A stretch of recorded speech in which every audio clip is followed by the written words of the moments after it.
So, here we go. Good afternoon, good morning, good evening. This is DSP News, the unreliable ones. Ladies and gentlemen, welcome back to the newsroom and welcome to the Goutopia News Network, your unreliable source for DSP News. This is the Snort Report, brought to you by SnortBucks Coffee Company, the best beverage company. Excuse me. Let's go. Hopefully you guys are doing well. If yesterday went by without a hitch, I can't guarantee that, but I like to think that was the thing. You guys should have already heard the video. You should have had a chance to at least see that video if it's out, where I gave you guys some of my initial thoughts of the Grill Phil segment last night, in particular, the last 25-30 minutes of it, which we're planning on going over today. Now, I gotta say, I still feel the exact same way as I did in the last video. My perspective has changed slightly. It's changed slightly, just a little bit, just a little bit. But for the most part, I think, excuse me, I think my point still stands as it pertains to PPP's perspective and where DSP can actually go with this. Yet again, if DSP is not willing to change, then realistically none of this matters. But anyway, with that being said, if we're gonna go ahead and stop all the talking and get to the talking, let's go ahead and get into one of my favorite segments, because of course it is. Ladies and gentlemen, welcome to my TED Talk. Okay, so DSP or PPP, I think, had a bit of a perspective over the last over the time he was on vacation and how he was watching DSP basically crash out in real time. DSP is an incredibly divisive individual who, though he is damaging to other people, he's more harmful to himself. And he knows that. And so he distributes that same type of that harm to other people. Misery loves company.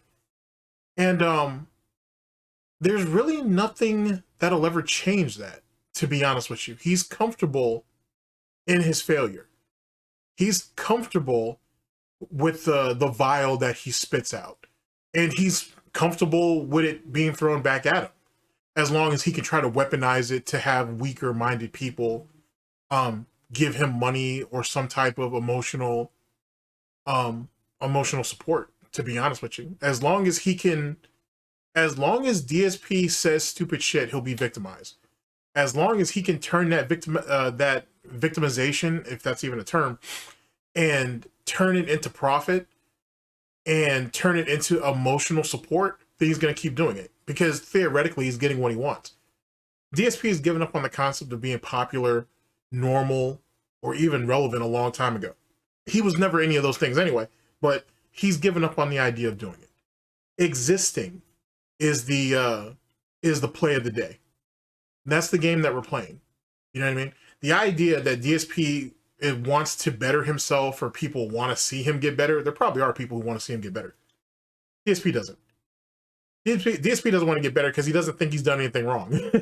He doesn't think he's at fault for anything. Perfect example is when he gives his opinion on things. He knows that what he's going to say is going to be bullshit. It's going to be out of his ass. He's not going to know what the fuck he's talking about.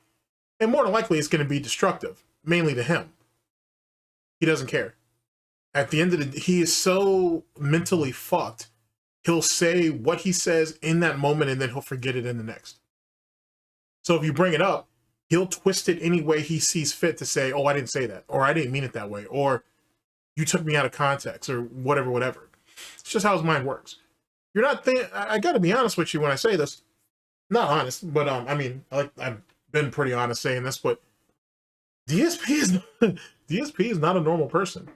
He's not someone who perceives the world the way you perceive it, right?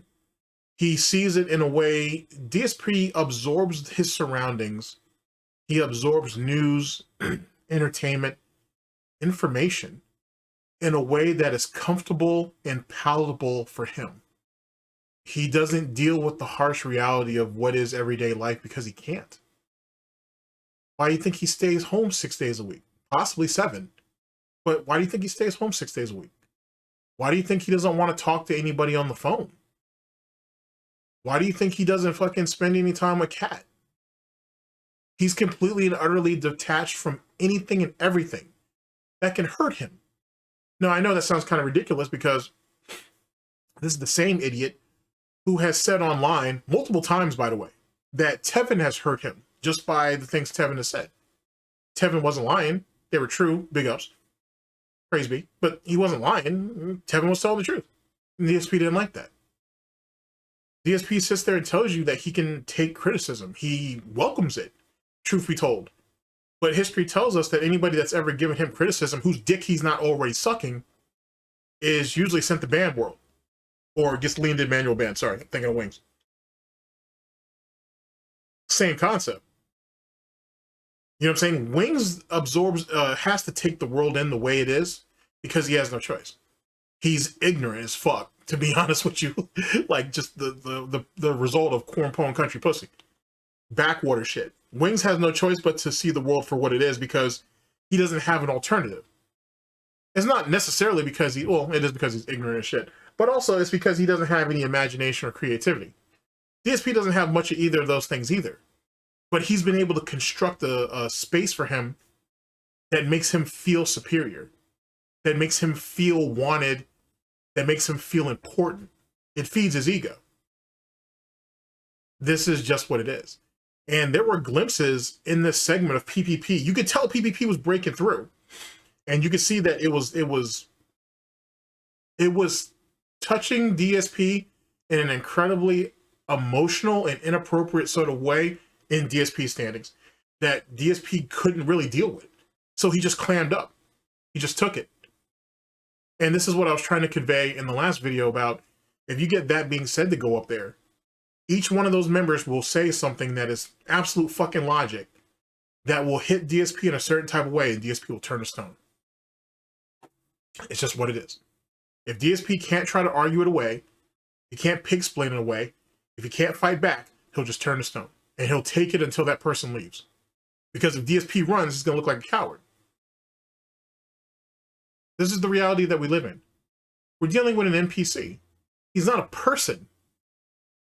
You know what I'm saying? I think we looking at him... Now, keep in mind, the human aspect will always look at him as a person. The reality is he's not. He's a shell. He's a construct and a concept of a mentally ill man. And I use the term man loosely. Who believes that he's greater than what he is, but other people refuse to acknowledge it. And therefore, is the reason why he's at where he's at. Phil Burnell, DSP, Darksydephil, Dark Geppetto, he didn't fuck up. The world fucked up. DSP, Darksydephil, Phil Burnell, Dark Geppetto, he didn't fail. The world failed him. This is where we're at. We've been here for a minute. Now, at the end of the day, you can click off this video and you can perceive Darksydephil any way you see fit. There is no changing him. There is no getting better. Hang on to your butts because it's going to be hell from here on out. Well, mainly for him, but it's going to be hell for him from here on out. Sooner than later, he fucks up everything that he touches. It's just the way of life. It's the way of his life. No getting past that. It'd be a lot easier for him to have just accepted it. And in some ways he has. Content reflects that. How he perceives people reflects that. How he looks at other people reflects that. Anywho, ladies and gentlemen, enough of all that nonsense. Let's go ahead and get to this bacon and whatnot, because that's really what y'all are here for and shit. Thank you for coming to my TED Talk, quite obviously. Let's give it a... Since we're being emotional here, let's go ahead and give ourselves the coffee shop type atmosphere, ambiance, if you will. And let's get into the situation. Big ups to Raw Phil, which is where I got this from. And we're going to be going over DSP and PPP, or Triple P as I like to call them, in the daily therapy session that they had on the Grill Phil podcast from March 6th of 2025, our year of failure. There's a lot of hot takes in this, so keep that into account, or take that into account. And let's see here. See if we can get ourselves a test run and see if this works. Big ups to Diggs. It out for themselves, and then they'll have a different opinion. All right. Here's our situation. So, ladies and gentlemen, this is not the whole grill fill segment. I will do that at a later time and date, especially since I have like I must have like 3 or 4 of these recorded, like the actual Smart Guys episodes. I'm not sure if they've gone up yet. I'm not even sure if they've been editing yet. They've even been edited yet, because I've been recording a lot. Anyway, so that'll be a thing. I haven't gone over that. I haven't done that full grill fill segment yet. I've watched it, but I haven't actually recorded for it yet. I will. Just it's on the list. It's on the list. There's a lot to do. In any case, this is like the last part of the grill fill segment, right around, it might be a little bit of bleed over, but right after the Iron Chef Sakai and Strangely Lex segment, just so you guys have an idea of what we're walking into. Alrighty, and let's see here. Is there anything else that I want to throw out? No, I think that's about it. All right, ladies and gentlemen. Well, you guys all know the situation. You guys all know the slogan. I don't smell no bacon cooking. And let's go ahead and get right into it. Here we go. It out for themselves, and then they'll have a different opinion. Listen, in this case, I have no desire to ever check out her content. I don't care about this person. I will never care about this person. Well, you do care. I can tell you care. But here's my advice to you in these circumstances. Because really what you should have done is just said nothing about her. Because you didn't watch her streams. You didn't know what she was doing. You don't really know. And sometimes you just have to take that fucking L and move on. And if you are saying you're not about drama, you're about positivity and all of this stuff that you say in meaningful content, then that's how you should be acting, right, Phil? Well, no, because he's not brave enough to do that. First things first. He's not going to not respond, especially to someone who he feels is beneath him or vulnerable or more vulnerable than him. That's the first thing. Secondly, if, according to Phil, if she came up out of pocket and started talking shit about him and never came to see his content or gave him a fair shot, why would he do that to anybody else? Haha. That's the actual major problem with Darksydephil in the first place. He talks out of his ass about a lot of different things and a lot of different people. He has a history of this. He's even admitted some of it anyway. And he never gave anybody else a fair shot. I don't know why the fuck you think anybody would do that to you. It seems kind of retarded, if you ask me. In any case, under just some of the parameters that DSP has for other people who speak on him and don't actually watch his content, he would never give somebody else the benefit of the doubt. He doesn't have that in him, which is what makes him a hypocrite, to be honest. How do you expect Phil Burnell to be the bigger man when, first off, he's not a man? 2, he doesn't have the practice.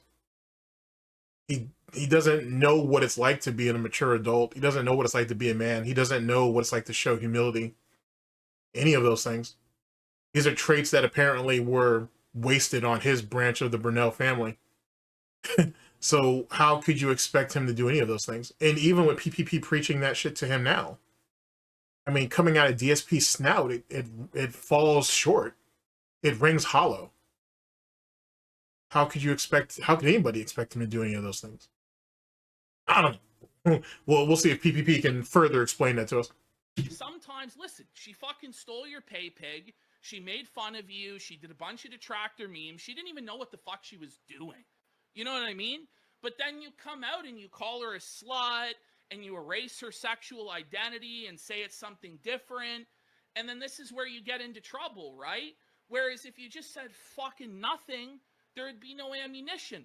Or, you know what? Here's what I would do if I was... Yet again, he's not going to do that. Because DSP needs to... DSP is incredibly impulsive. He's a reactionary person. So it's kind of in his DNA, essentially, to just react without thinking. Secondly, since DSP has admitted in the past that Dave and Linda cheated on each other, I wonder, this is not me giving any type of analysis, go to Steve the Dead for that, but I wonder, when he lashes out at women and whatnot, is he really lashing out at his mother? I'm just throwing that out there, you know what I'm saying? Because, you know, he did say his mother and father were cheating on each other at one time or another. Does he look at Linda as a slut? Does he look at his wife as a slut? Hey, Kat was with another man while she was talking to him. It's very possible Subaru Man, at least for a little while, was still pounding her out before she left and went to live with a DSP. Does he look at Kat as a slut? I'm just asking. Pissed? Just go full balls to the wall. Fuck that bitch. She's a lesbian. She's a sinner. She's going to hell. Da-da-da-da-da. But you can't have it both ways, brother Phil. You can't have it both ways. Well, here's the thing, and this is the funny part about all of it, right? So we just spent more time talking about this by about 10 times than what I've spent on my streams talking about it. Like, I think literally there was one... You missed the point. He said that you should have just avoided the situation altogether by not speaking on it. Your dumbass is like, oh, well, I talked about it at the most minuscule amount of time that has been talking about it, so that absolves me from the whole situation. That's not how that works. I wouldn't say it was even you putting effort into trying to deflect. It's just sad. It's just sad as shit. One comment that I made about her, and then there was the second comment where I said that Iron Chef Sakai was a simp for her, and when someone said, "Oh, well, she's gay, but she's bi," and I was like, "No, she's not. She's." So I thought you said you only made one I thought you said you only spoke about her once or twice. Now we're going into 3 different times. Can we not count? Is that a problem in the Snort Fort? Like, what's the deal? You said that she was you said that she was a slut and she was taking advantage of vulnerable people, stealing money out of your dense pocket. Then you said you went ahead and criticized her for doing squats or whatever the fuck. You tried to throw that into Iron Chef Sakai's face multiple times for him doing the nonsense with her or participating in said nonsense and trying to draw other people over. It sounds to me that you've actually devoted quite a bit of time to this. Semantics. He's milking these idiots because they're so dumb and they're gullible, and that's why they're giving him their money. And that was literally... Wait, doesn't that sound... That has to sound fucking bizarre. So it's not weird, pathetic, or taking advantage of having these men give you money, but it is getting it from a female? Like, or it is giving it to a female? That's kind of... Is Iron Chef Sakai gay? Not to say there's a problem about it if he is or he isn't, but if you're sitting around watching another man day in, day out, and throwing massive amounts of money at them, what does that actually say? Makes you think. That I made about her, and then there was the second comment where I said that Iron Chef Sakai was a simp for her. Matter of fact, since you do have a pretty checkered past with women, but you do have a pretty definitive past of hating women, Phil, wouldn't that make you gay by proxy now that I think about it? Not to say that every gay man hates women, but you really do despise women. So, I mean, let's say you can't be a man hater and not be gay. I guess, let me ponder that. And when someone said, "Oh, well, she's gay, but she's bi," and I was like, "No, she's not. She's milking these idiots because they're so dumb and they're gullible." And so wait a second, because she's milking an idiot, that right there takes away from what her sexuality is? I'm really confused on this logic. Maybe I shouldn't even be trying to make anything out of that, but that seems like a really weird explanation. It's very strange. Was your aunt like this, Phil? Was she a slut too? Now I think about it. I know she's dead now and everything and yada, yada, yada, but, you know, was she a slut too? So many questions now, man.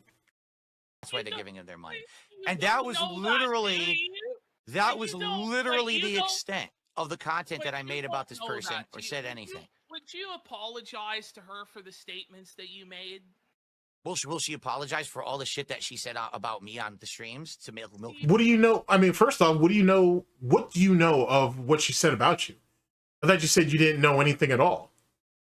Matter of fact, it's this same type of semantics that he's playing here is almost what got him into shit with Mike Watson recently. Mike Watson had an interview. I'm sure it's been spread around on Twitter. And he had basically said that he, even back all those years ago, what was that 20 years ago? Damn near? He thought that DSP was on the spectrum. Someone lets DSP know about the situation, and he says, "Oh, I don't care, this, that, and the third." But the truth is, DSP saw it, because DSP follows Detractor Twitter. So he definitely saw it. And if it's on Detractor Twitter, it's definitely over there. And I think it was on the farms, too. And DSP acted like he didn't know shit about it. Someone asked him a couple days later, and he said, "Oh, I'm not sure, but if he said anything about me, he's a fucking moron or whatever, whatever." Oh, well, that's only if he said something. See what I'm saying? Like, he has an impulse problem.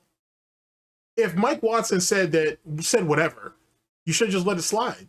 If you're supposedly so far past it, but yet again, DSP doesn't think. He's a reactionary individual. He has an impulse problem. He has anger issues. Stems back to his mental illness. So, of course, he's just going to run off at the fucking mouth. And why would you apologize for that or to that? If you come about your face and call a woman a slut, why would you turn back around and apologize for that? What would make you think someone whose first notion of any person, any woman, that they know nothing about is to call them a slut? What makes you think that they would apologize? Something to think about. Money out of the Detractors. See, but this is the thing is, you know, you shouldn't have to like expect her to do the right thing in order for you to do the right thing, right? Here's the right thing to do. Just move on, which I already have. I don't. Oh, so go ahead and call this chick a slut for stealing one of your fucking pay pigs, and she should just eat that shit and move on. That's what he's saying. That's what he's saying. Hey, chick, when I go ahead and flick the roach of my blunt at your fucking face, you need to just sit there and eat that shit. Don't say anything else. Just eat that shit. When I snort at you angrily, you just take that shit. Take that. Take that. You know, you shouldn't have to like expect her to do the right thing in order for you to do the right thing, right? Here's the right thing to do.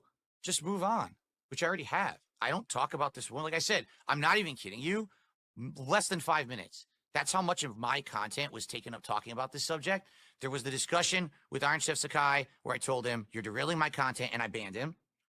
Then there was the discussion where I did say that thing about her one. All that money was well spent, right, Iron Chef Sakai? Did a real good job with that, right, Iron Chef Sakai? Well done, Iron Chef Sakai. Because it was in response to a comment. And then later on, I called him a simp, and I said, yeah, I don't really believe that she's bi. I think she's milking people. It was like 5 minutes, if that. And then I moved on. So gay people milk people then, is what you're saying? Whatever. Whatever. It's not me that creates these situations.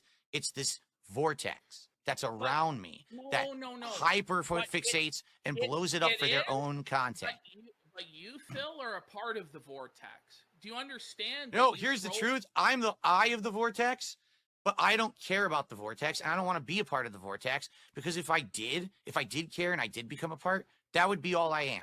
I would just be engulfed in it constantly. I mean, you still are. So what's the difference, to be honest? But you are engulfed in it. It is chaos all the time. And what I find interesting is a lot of the time, like I'll say, you know, you don't have to respond to this, or you don't have to address this. Whatever they're saying about you on any given day, you don't have to let them control you, because a lot of the shit they say is nonsense. But the thing is, you respond to it, and then when you respond to it and you talk about it, it enables the vortex to continue. Do you see what I'm saying? I see what you're saying, but it's impossible to not respond when people bring it up. I'm not going to ignore everyone in my chat. I mean, you could ignore all those troll tips, but you can't ignore what people say about you on the internet. The internet's a big place. Matter of fact, I'm actually lying, because DSP doesn't ignore troll tips. He calls it out. He may not read them, or at least he may not read all of them, but he does actually acknowledge troll tips too, so he can't even do something as small as that. Yikes. But sir, you have to ignore it, or the vortex will always consume you. Sometimes yeah, that's funny, consume you. Wow, that was a nice little autistic way of trying to get out of that, Phil. The truth is, though, DSP has already been enveloped in this. He's already whatever that was left of Phil Burnell in IRL, he died a long time ago. He died a long time ago. I just want to put that out there. You know what I'm saying? Just in case you think there's some type of remnants of Phil Burnell in there, whatever Phil Burnell was, which, according to what I've seen and heard, he was always a piece of trash, even IRL, so it doesn't really change much. But that person is dead now. He's gone. Just let it go. That person is gone, baby. Gone. There's so much. Listen, Phil, people say so much nasty shit about me every day. And if I responded to it Mm-hmm. all the time, it would be all I ever do, which half of the time is all you ever do is respond to the shit that these people are saying. Oh, And then they get that was true they in the get past. the reaction that no, That was it's definitely true in the past. today, That is not sir. true today. No, Fire. it is not. No, Fire, it is it's not. so true, sir. I I'm am- actually trying to help you. I am so different swear today to than how I God. used to be. Nice little piggy Nazi salute there, Phil.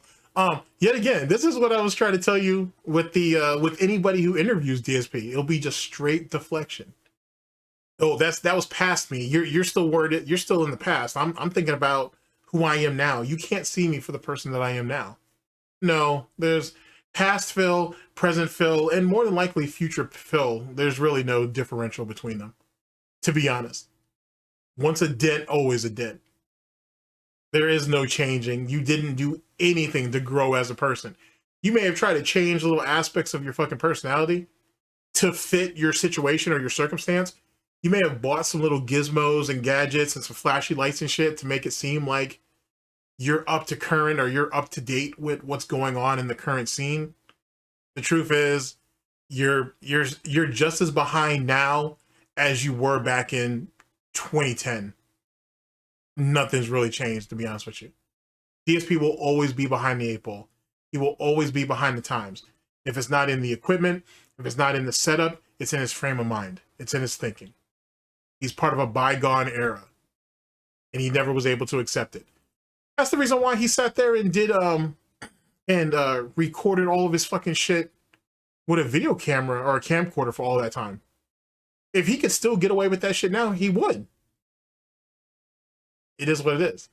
It's not just the fact that he's scared of change.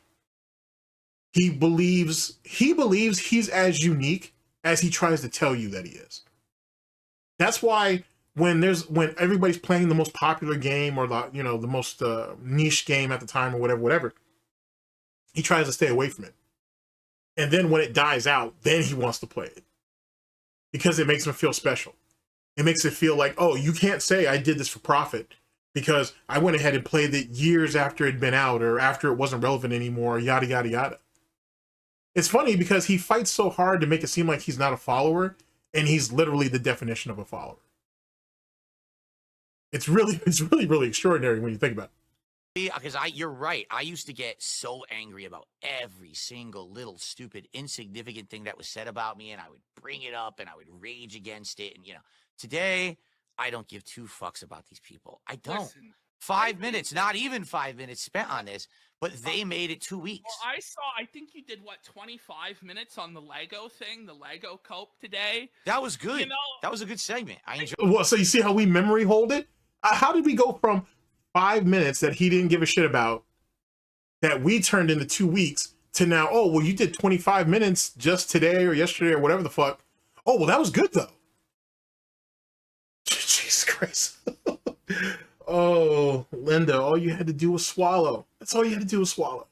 Listen, it is a good segment, but I have a feeling that you do actually, on a deep down level, know what you're doing. And know that it is in your best interest to keep... I mean, I guess truth be told, Dave could have pulled out too. But since DSP wants to call women sluts or whatever, I'm going to just blame it on Linda. Just in case you were asking. Keep the vortex going. Because it is. It's a symbiotic relationship between you and the detractors. It's all my master plan. Yeah, no, you're not mentally strong enough to do that shit. And on top of that, we've seen genuine anger out of you. We've seen genuine sadness out of you. We've seen genuine regret out of you. It's not a master plan up to that point. So, no. This is like Monday Matt during the Flaggett saga all over again and shit, where I'm not that smart. There's no way I could have masterminded all that. Yeah, we know. That's why your ass got caught. That's why you're up here admitting it to us that you actually did it. But it kind of is. It kind of is in a way. Now people are saying, someone tell PPP to stop this struggle session to go ahead and try to prop DSP up with that bullshit.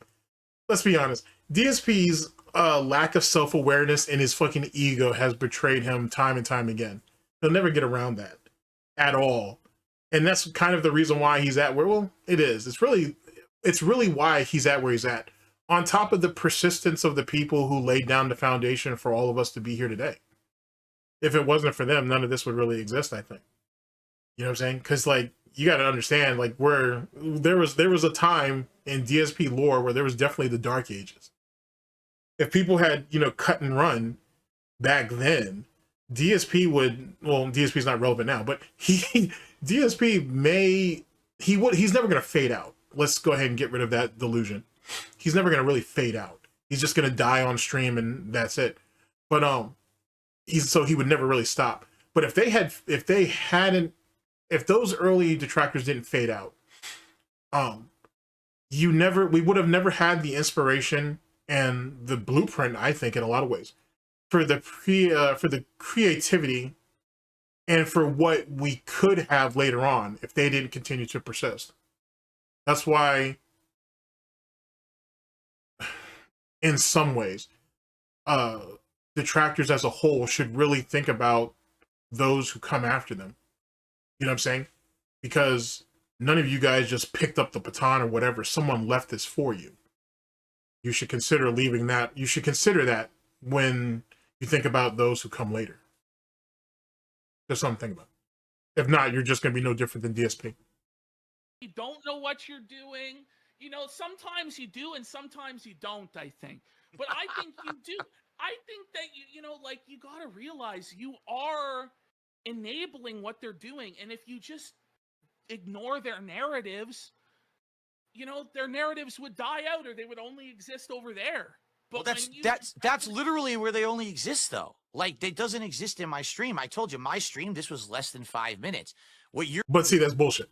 Because DSP is so obsessed with what people say about him, like all lol cows, to be honest. He's obsessed with what people say about him, that there have been times where he has brought up detractor memes on his own stream without anybody actually saying anything in the chat. He just brought it up just to do it.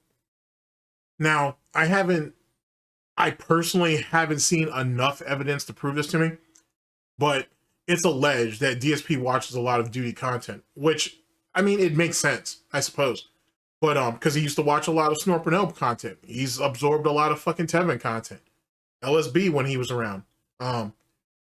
He's referenced Mighty D before, which, you know, it is what it is. Stuff like that. So the fact that he's absorbing the content is undeniable, to be honest with you.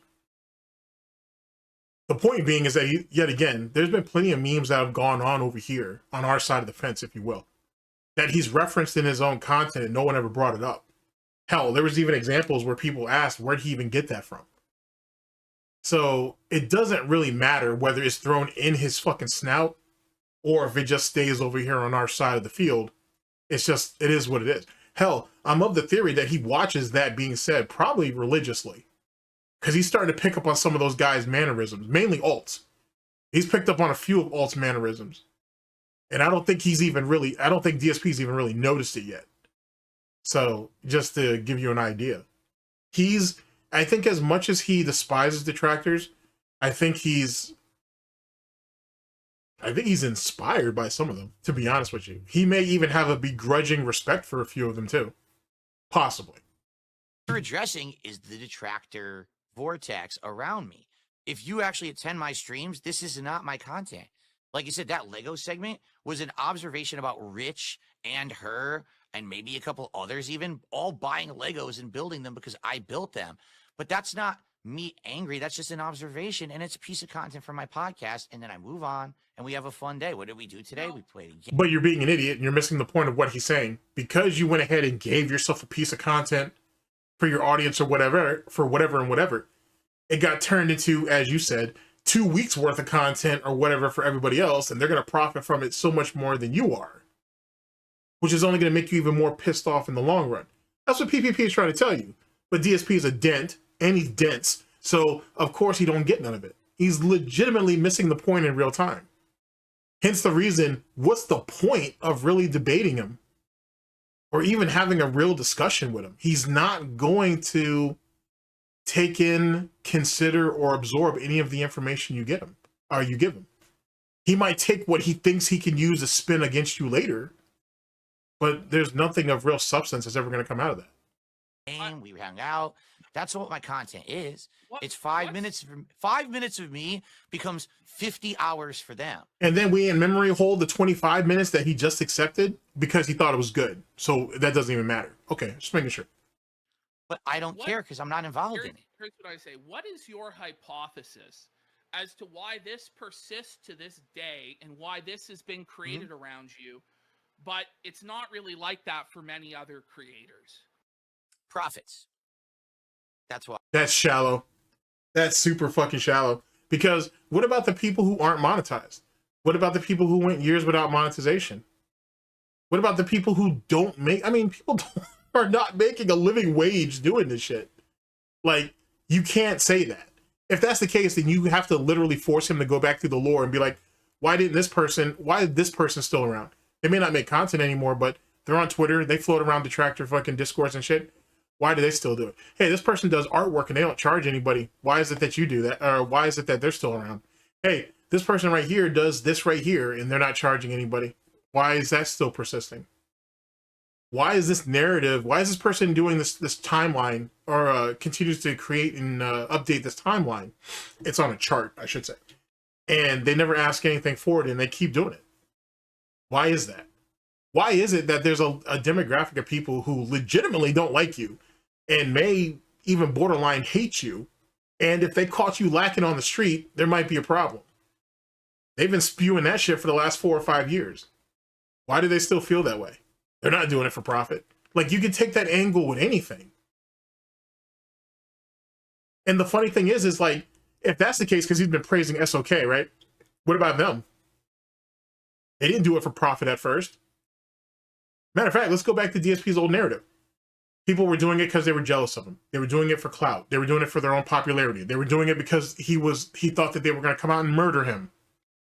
How far do I need to keep, do I need to push the goalpost back to meet him where he was at?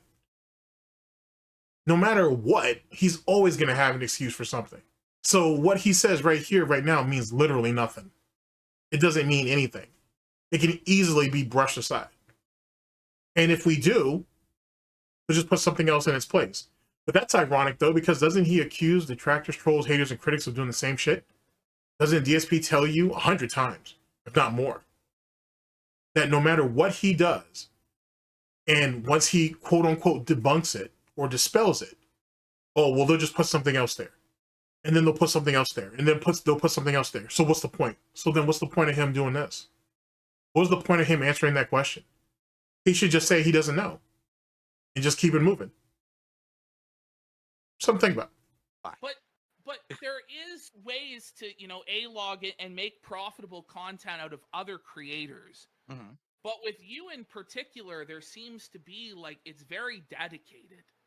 Mm-hmm. And I feel like it's partly because you feed them constantly. But there's with no the way to not feed reactions them. that they want.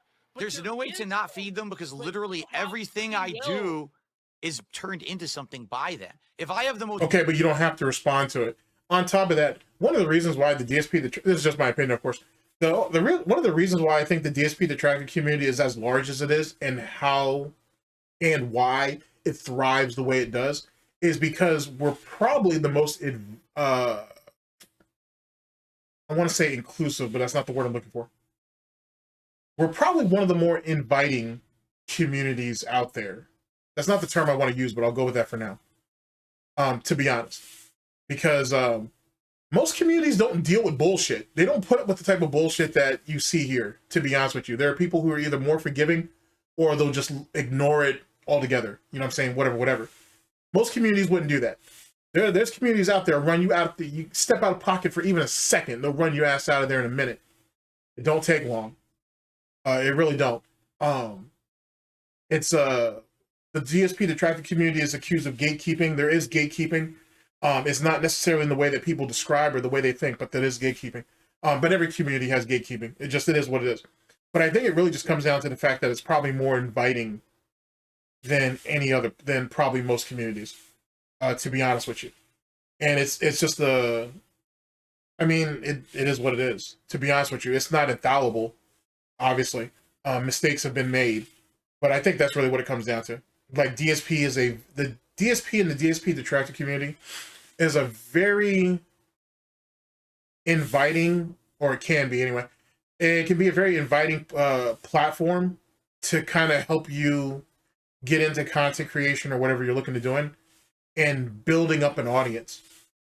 Now, you being able to transition that audience to something else is going to be on you. Plenty of people have done it, but that's really based on you. But I think that's the real reason. As it pertains to the persistence on putting the boot on DSP's fucking neck and keeping it on, it really is all up to him, to be honest with you. Sometimes you just got to take an L and you just got to admit that you're wrong, and he can't do that. And so because of his, it's not, I know that the concept of the narrative is he's just stubborn or he's hard-headed, but it's not. I mean, he is those things, don't get it wrong, but that's not what it is. He's just mentally detached. That's really what it comes down to. Like, at the end of the day, DSP's story will always be linked to mental illness.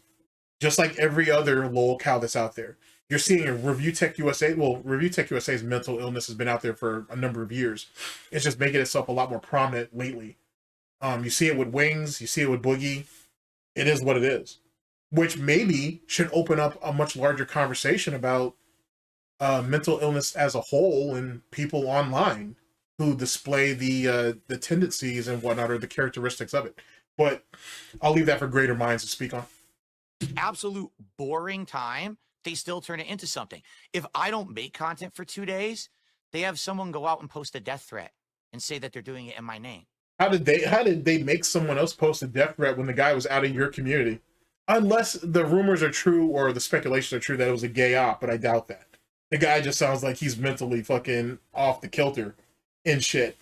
And yet again, as I said in the video before this, you are the tribe that you attract. So can I blame his mental? Would I blame this guy's mental illness on DSP? No, there's no way of possibly doing it.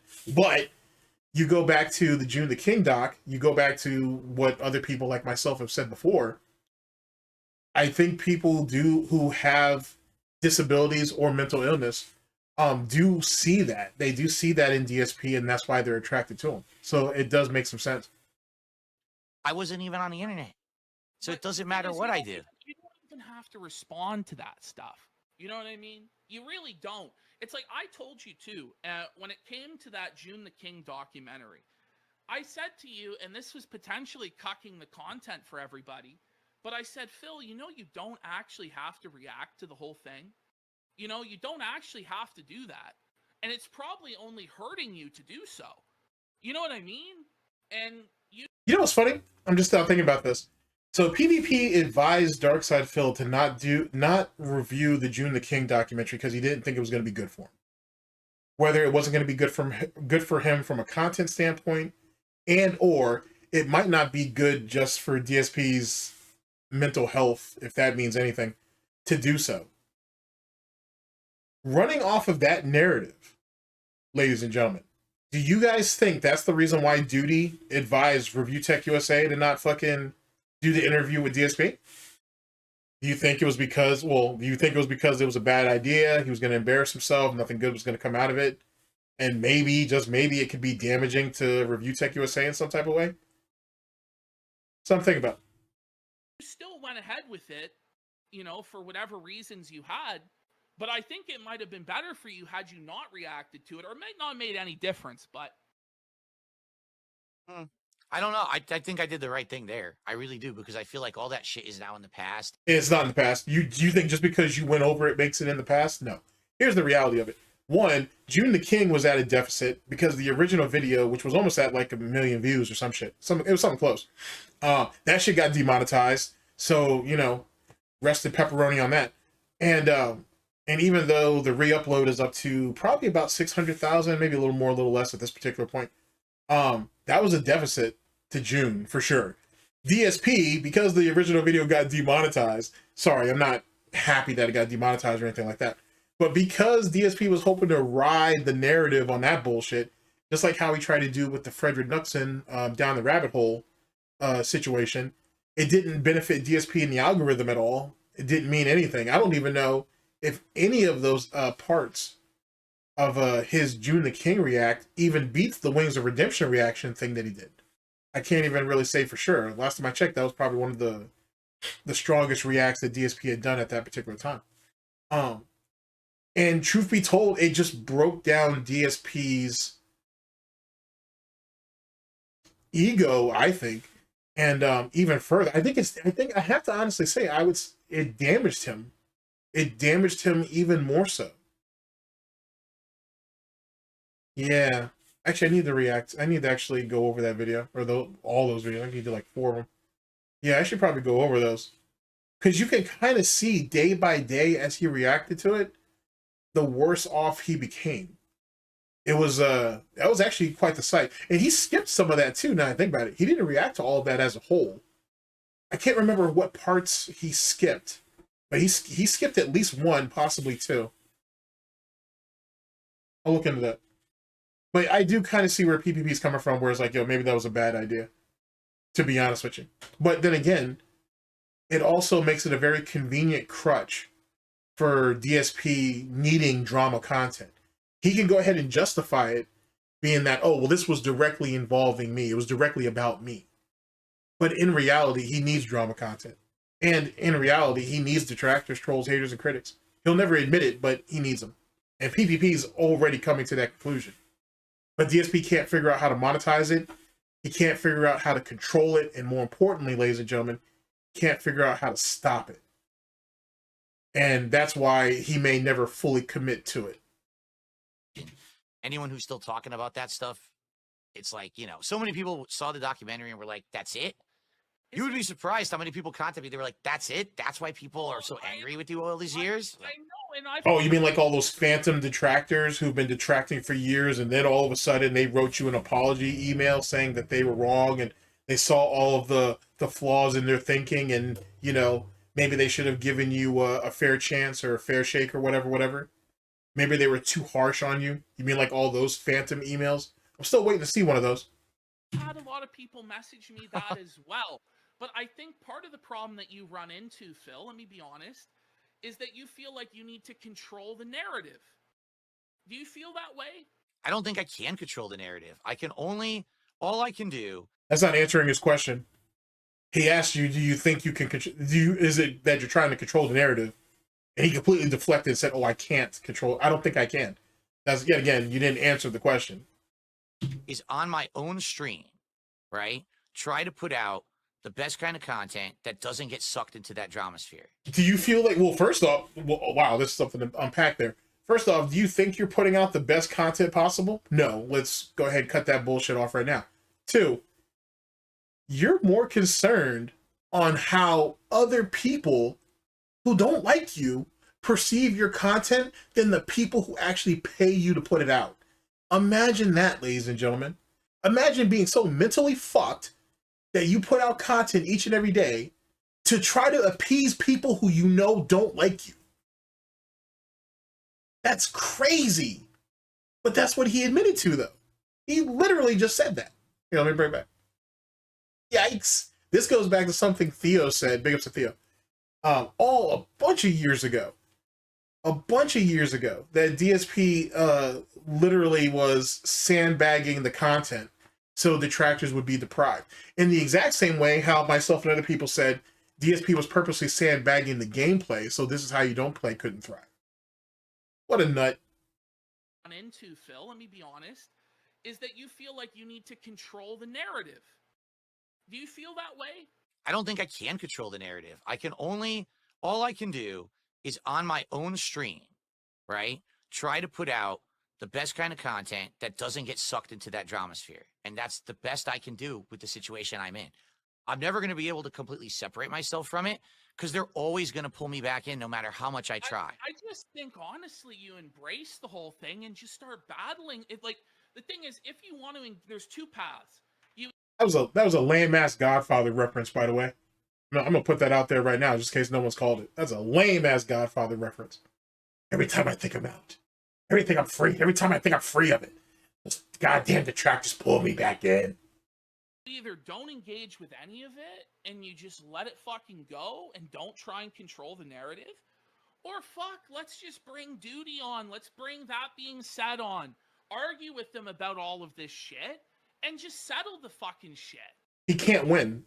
Like I've already said this in the last video, but the truth be told, he can't win. He can't win at all. If out of all 5 of those people, the one that's most likely to take an L would be Duty. And even then, Duty will go back to his content, he'll go back to his community, and they'll still elevate him on they'll still elevate him as a whole. It means nothing. If Duty wins, you know what I'm saying, or if Duty does get over on him, Duty's gonna still go back to his community, he's still gonna be elevated and praised. So there's really no downside for Duty per se. As it pertains to That Being Said, there is nobody on that panel that DSP can beat. There is nobody on that panel that DSP can out-debate, can out-rationalize, can do it. He can't do anything. He would be up there. If he went up against anybody from That Being Said, he would literally be doing it not to lose, not to actually win, not to make a point, not to actually have a discussion, not to actually thoroughly try to, you know, tell his side of the story or explain the situation or whatnot. He would strictly be up there not to lose. That's it. It's literally like, it's dead weight for, I gotta be honest, even for Duty, it's dead weight all around. Like, all 5 of those guys would be wasting their time going up there debating DSP. Now, if they do it, I'm gonna watch it. But they'd literally be wasting their time. Nothing productive will come out of it. I mean, but if it's entertaining, it's still a win. So it is what it is. Content farming is content farming. You know what I mean? And But make money off of it. That's the point here. It'll never be settled.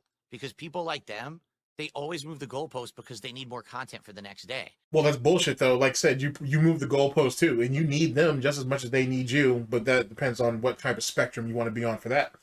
The truth be told, though, is that the beef isn't necessarily with detractors. It's how DSP treats people. And DSP doesn't see what he does as a problem, so he'll never be able to address that. He'll never be able to confront that. So, end of story. Like, we're literally, like, it's not like there's going to be a truce or, like, what's he going to do? He's going to admit to Tevin that, yeah, Tevin, I was the one that orchestrated getting you and those guys from Twitch taken down? Is DSP going to go to fucking Snort Burnell, big up Snort Burnell? Are they going to go to them and be like, yeah, I was the one who flagged all those videos over the years? Because a bunch of videos have been flagged over there. Is he going to admit to that? Is he going to be the one? Is he going to admit that he has something to do with Ann Lee's channel getting taken down all those years ago, as well as what, Mr. Huff Stuff, David Davison, Bolt Boy got taken down for a bit, Soma Julius Cruz got into some shit for a while. Is he going to admit to all that? No, he's not.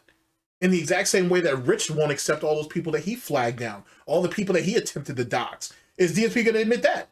Is he going to sit there and talk about all the people that he doxed or tried to get doxed? Is he going to admit to any of those things? No. And even if he did, he would just say it was all in self-defense. There is no settling the beef. This is to the end. If I'm not here making content that they can make fun of, then they just make something up anyway. So is that your justification for not stopping to make content? Or let's reword that. Is that your justification for not stopping streaming or making content? Is that your justification for not being a better person and treating your audience maybe like decent people, I guess, even though most of them are not decent? Is this your justification for you to keep doing what you're doing because we're not going to stop no matter what? I mean, it sounds like the hamster wheel type situation. And truth be told, it sounds like he's going to lose in the end anyway. So who gives a shit? it doesn't matter. Like, I will never appease those people. I mean, I might benefit from that. And then appease people. Why don't you just say, like, I'll never be able to come to, like, some type of understanding, if you will. Or he'll never be able to settle things. What is this whole thing? Who has Darksydephil ever appeased? He failed his fiance, he failed his friends, he failed his parents, he failed his wife, he failed his fucking cat son. Name one person that DSP has appeased. I'll wait. If I made that kind of drama content, I probably would get views and I would make money, but that's not the kind of person or the kind. Not a lot, to be honest with you. They wouldn't, you're not going to make a lot out of it. It would be, yet again, it'd be short-term, it'd be like short-term goals, or it'd be short-term benefit, but the fallout in the long term would hurt him even further. Like, there's literally, like, we're past the point where DSP can actually engage with drama and actually get a massive payoff for it in the long term. We're past that point. At least for him anyway. There's no way that's going to happen. Not unless he does it under somebody else's umbrella. Other than that, on his own, no, not at all. We're past that. We're way, way past that. That was 5-6 years ago. Those days are gone. That's a dead concept. Kind of creator that I am, and I don't want to be that kind of creator. Do you feel that everybody who has criticisms of you is like bad faith and they're always going to be bad and against you, that none of them are fair? Yes, he does. And the reason why that is because he'll always come up with a reason and or motive on why they did it. They did it for a boost in their popularity. They did it for a boost in views. They did it for profit. They did it to punch on the little guy. He'll, for as often as he likes to say, pushing back the goalpost, he's literally just projecting. Because any person who, as DSP likes to say, is living a good life or makes meaningful content or whatever the fuck, they would never need to speak on him. Why bother? DSP has told us all this before. So if he sits there and gets ready to lie and say, oh no, there are people with justifiable reason or they do give constructive criticism, they're probably someone that he sucked off or somebody that he wants something from. That makes it null and void. That makes it invalid. Oh, no, that's not true at all. There's definitely people who have fair criticisms, and I enjoy hearing the fair criticisms, and I feel like I have been able to improve myself a lot. Oh, you mean like that Mr. Moist Critical situation? It was funny. Well, here, let's go ahead and tap back to that. So Moist Critical comes out and says, you beg too much, it's egregious, this, that, and the third. Okay, Mr. Moist Critical. Yeah, I never really thought about it that way, that maybe I do beg a little too much or I'm a little too aggressive or whatever. Yeah, I didn't think about that. Can I have an interview now? The interview never comes. DSP gets right back to the begging. Then he gets pissed off. He has the nerve to get pissed off and basically be like, he was criticizing me for this, that, and the third, and he doesn't understand what my situation is, and he didn't even give me a chance. Give you a chance for what? He wasn't doing that for him. He was doing that for you. He was trying to help you out. But you saw how DSP turned that and twisted that and fucking morphed that into whatever it turned into. Make it make sense. Especially these last couple of years because of those fair criticisms. But then there's the people who just outright will lie no matter what. Can you name somebody who was a critic of yours or detractor of yours that you feel would be in good faith to have a conversation with? No, what he should have asked him though is, can you name one person who actually gave you fair criticism that you actually followed? Don't worry, ladies and gentlemen, I'll wait. I don't know. I'd have to look into it because I do not watch Detractor content. I don't know. I'll have to look into it. Just like how it took 3 men, like what, over 20 minutes to convince you that Derek was a pedophile, even though you already knew about that. You knew that like 2 years out, by the way. But it took 3 men over 20 minutes to convince you that someone was a pedophile that you already knew about to get rid of them. Now you got to take some time to think about who is one detractor that has given you some type of reasonable criticism. And would you take that as the gospel, or would you acknowledge that what they said was right? Like I said, I'm telling you, he'll die before he acknowledges any detractor and any type of way of being right. Just it is what it is. Because at the end of the day, with the Derek situation, he didn't even acknowledge the detractors whatsoever. He just was bitching and complaining that they were going to get a win out of this. He really gave the credit to Josh and Kino Casino.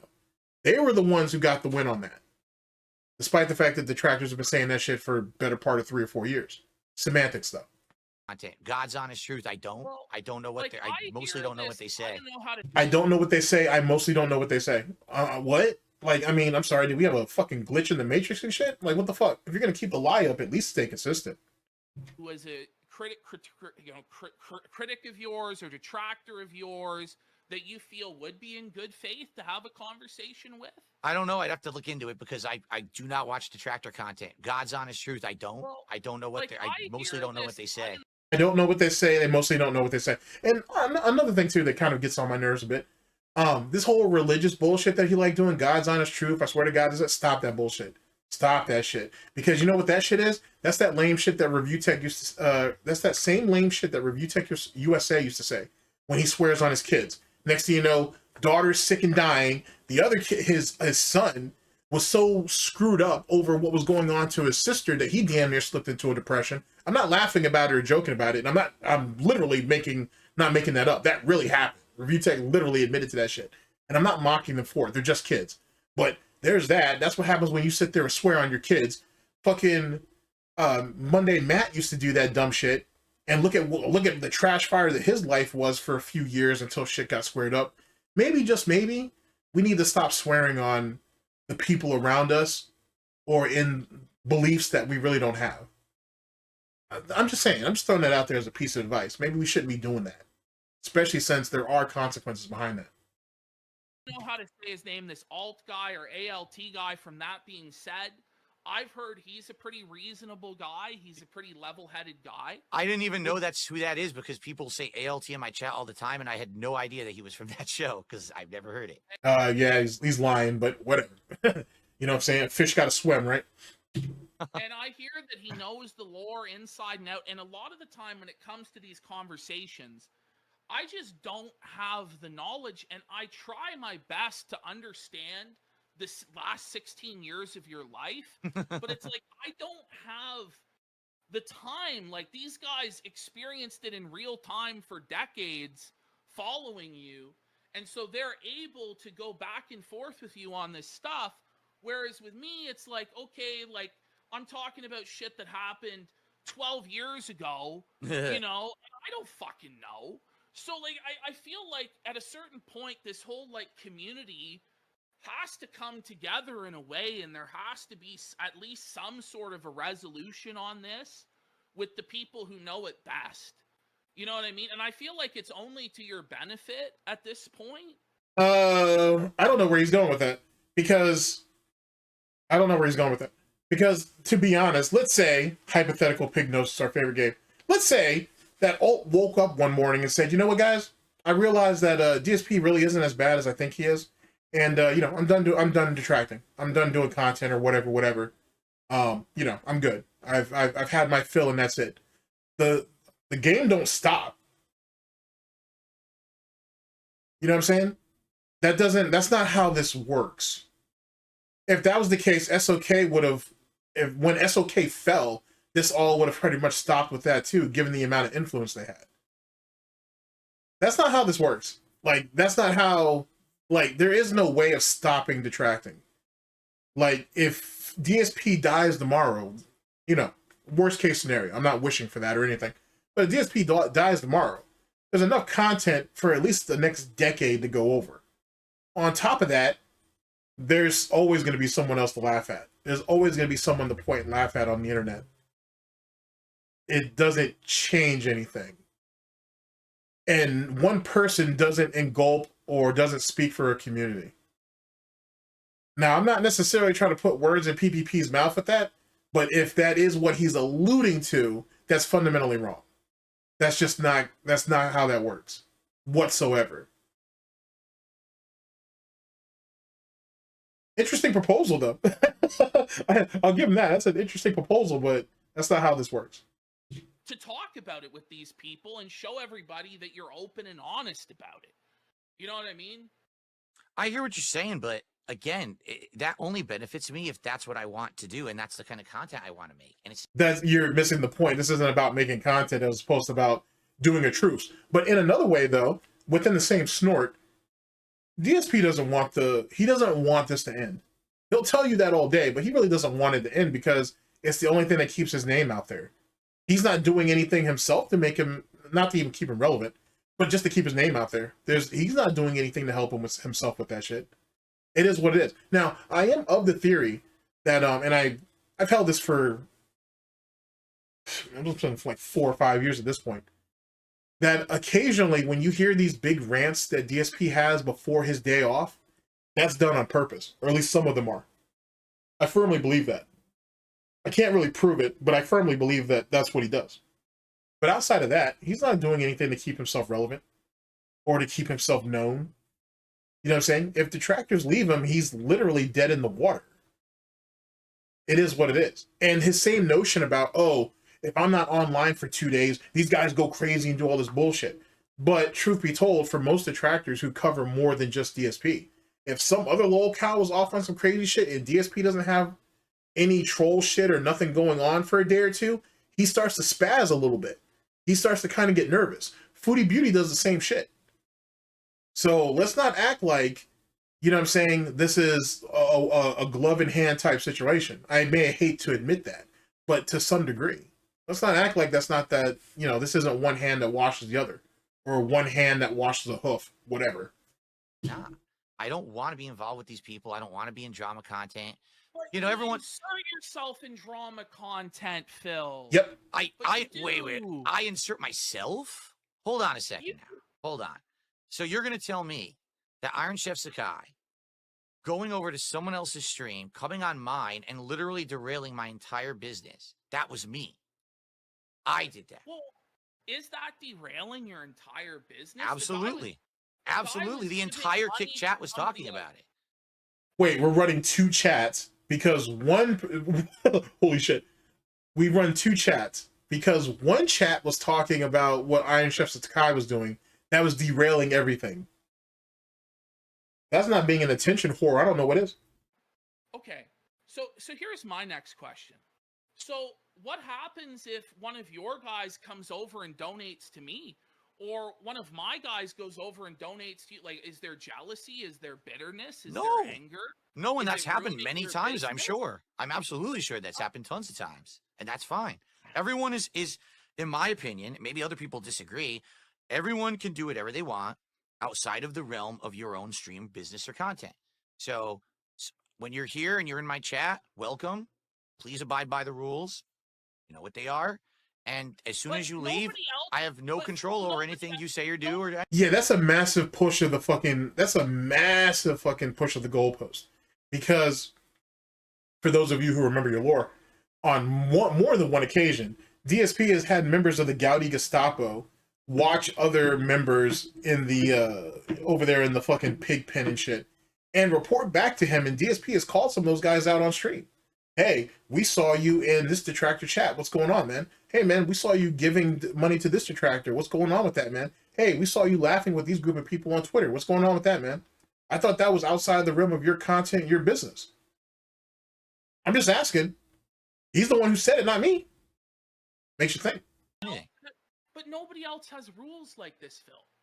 Like, if somebody's in my fucking chat, oh, hey, I like this guy's stream, I'm not going to ban that guy. Why would you? Like, excuse me. Why would you ban that person? Hold on a second. So, example. If someone comes into one of the rare times I stream, I'm going to pick it up though, I promise. I'm going to pick it up. If someone comes into my stream and be like, yo, I was over in that being said stream, for example, or I was over there with Duty, or I was over there with Agent Proper, or whatever, right? And yo, they brought up a good point about this, that, and the third. Am I going to ban them for that? First off, why? They were expressing an opinion. They have the right to do that. Two, they're already chilling here on the stream. Why would I exile them for, you know what I'm saying, bigging up or bringing up a point on another person's stream? How's that establishing like a healthy and even rational environment for anybody under those terms? Oh, you're talking about someone else. I need to get rid of you. Why? Does DSP not know that the internet as a whole, I should say, the platform of YouTube, Twitch, Kick, whatever, as a whole, is bigger than his little rinky-dink fucking existence on it? You know how retarded that sounds? If he was so committed, and if he had so much pride, as some of you guys like to say, if he has so much pride in his business, why would he let small things like this derail him or discourage him so much that he would actually ban the very people that are over on his streams currently participating? I'll wait. I think that that's fucking nuts, to be honest. And I think that, again, you're deflecting from the reality that you're upset that you felt that was your money. It's not. That then went It's not to why her. I was upset. I'm telling you. And you can say that as much as you want, and I know I won't convince you. And here's the thing, though, too. I'm gonna point this out right fucking now. PPP set this trap for him before they even got in, like at the beginning of the Iron Chef Sakai segment of this, right? He set this trap up back then It's like 15 minutes before what we're actually watching. I didn't even clip it. So we're getting to these type of issues or type of points now that DSP is falling into a trap that's already been set for him, and he doesn't realize it. And slowly as this shit progresses on, he's gonna literally like bury himself, and he don't even realize it. And instead of PPP constantly hammering him with it, he goes ahead and he pokes away at other aspects of the argument to where DSP literally finds himself trapped and he can't do shit. It's really fascinating to watch. But that's not the reason. That's not it. Can you even convince yourself of it? I'm 100% convinced. Again, this is believe your own bullshit. Like, have you pignatized yourself to that extent? If that you actually believe that, let me ask you this. Now I know this is a dumb food hypothetical, but these always work for me for some reason. You're doing it again. I'm doing it again. Okay. You walk into Subway. You have every intention of ordering a Subway sandwich. You're hungry for Subway, okay? But everyone around you is standing there talking about how the Jersey Mike's sub shop next door is so good and so much better than Subway. So what? They're still standing in line. I'm gonna act like I'm a franchisee here or whatever. I don't care what they're saying about Jersey Mike's next door and how they have a better sandwich or whatever the case may be. They're sitting in my line getting ready to order. What am I supposed to do? I'm supposed to go ahead and be like, hey guys, you guys are talking about Jersey Mike's? The fuck out of my fucking restaurant. Am I gonna do that? You know how retarded that sounds? You know how fucking absolutely ignorant that sounds. You got people in your restaurant in line to purchase your food, and you want to sit there and kick them out because they're talking about another restaurant. Business degree, ladies and gentlemen. That was money well spent. I gotta tell you, Linda and Dave really came through in the clutch for that one. Right? What's going to happen? Are you going to stand there and order your Subway, or are you going to, oh my God, there's a whole bunch of people here saying that Jersey Mike's is better. You're going to go next door, right? If that was the case, then wouldn't the people who were saying Jersey Mike's is so much better also go next door too? Like, make that, like, really look at the situation and make that make sense. You walk into a restaurant with a bunch of people that are talking about all kinds of different shit, but they're still standing in line to order food at the place that they're currently at. Okay. Okay, I got you. All right, champ. All right. It's not like none of us have walked into like a Wendy's or a fucking Burger King or some bullshit, and you haven't had, at least I know I've heard at least one child sit there and say, oh, I thought we were going to get McDonald's or some shit. Well, we're already at Burger King. Oh, okay. You know what I'm saying? Like, that's just an average thing that happens.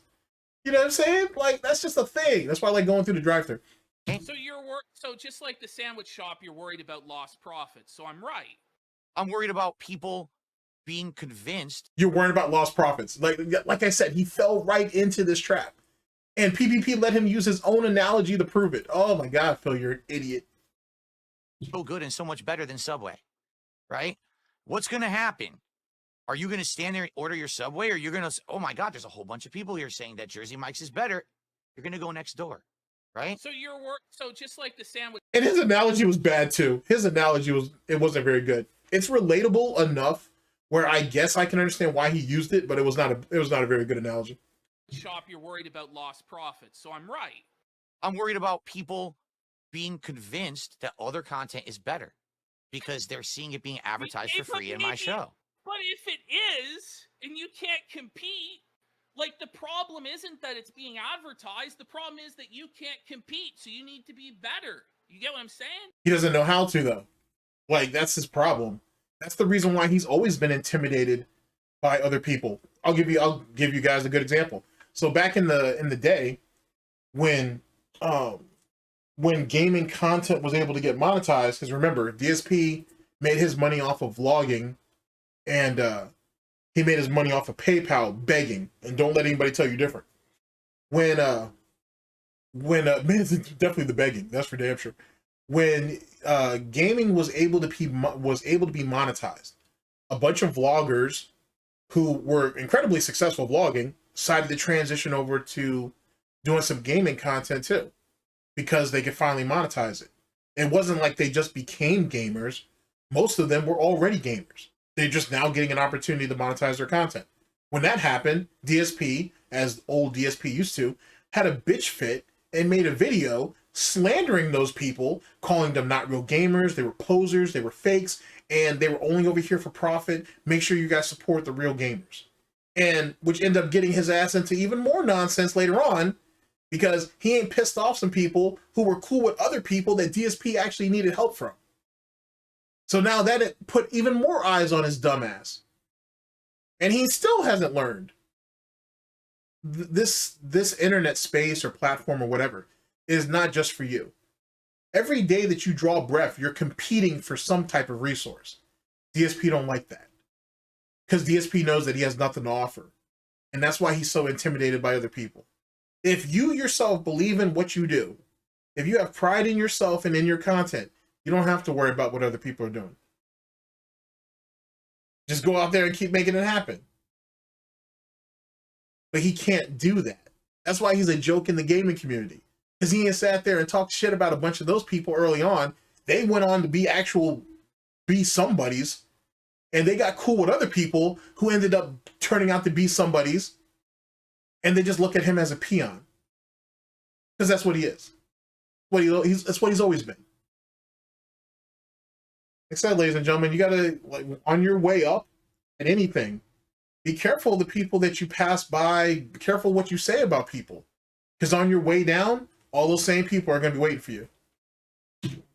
If they haven't already lapped you, I should say.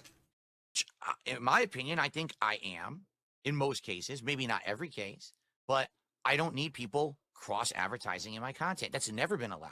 I mean, this is all the way back from the days of Toby Turner was running ads because he had a tie-in with Madden. So, okay, let me explain that situation because that's such bullshit. All right.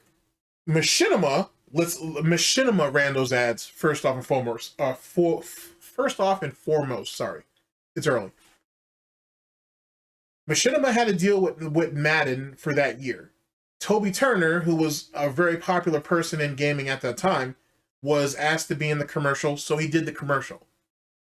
That commercial, which was Machinima funded and or sponsored, if you will, played it on all of their partner channels that they were running ads with.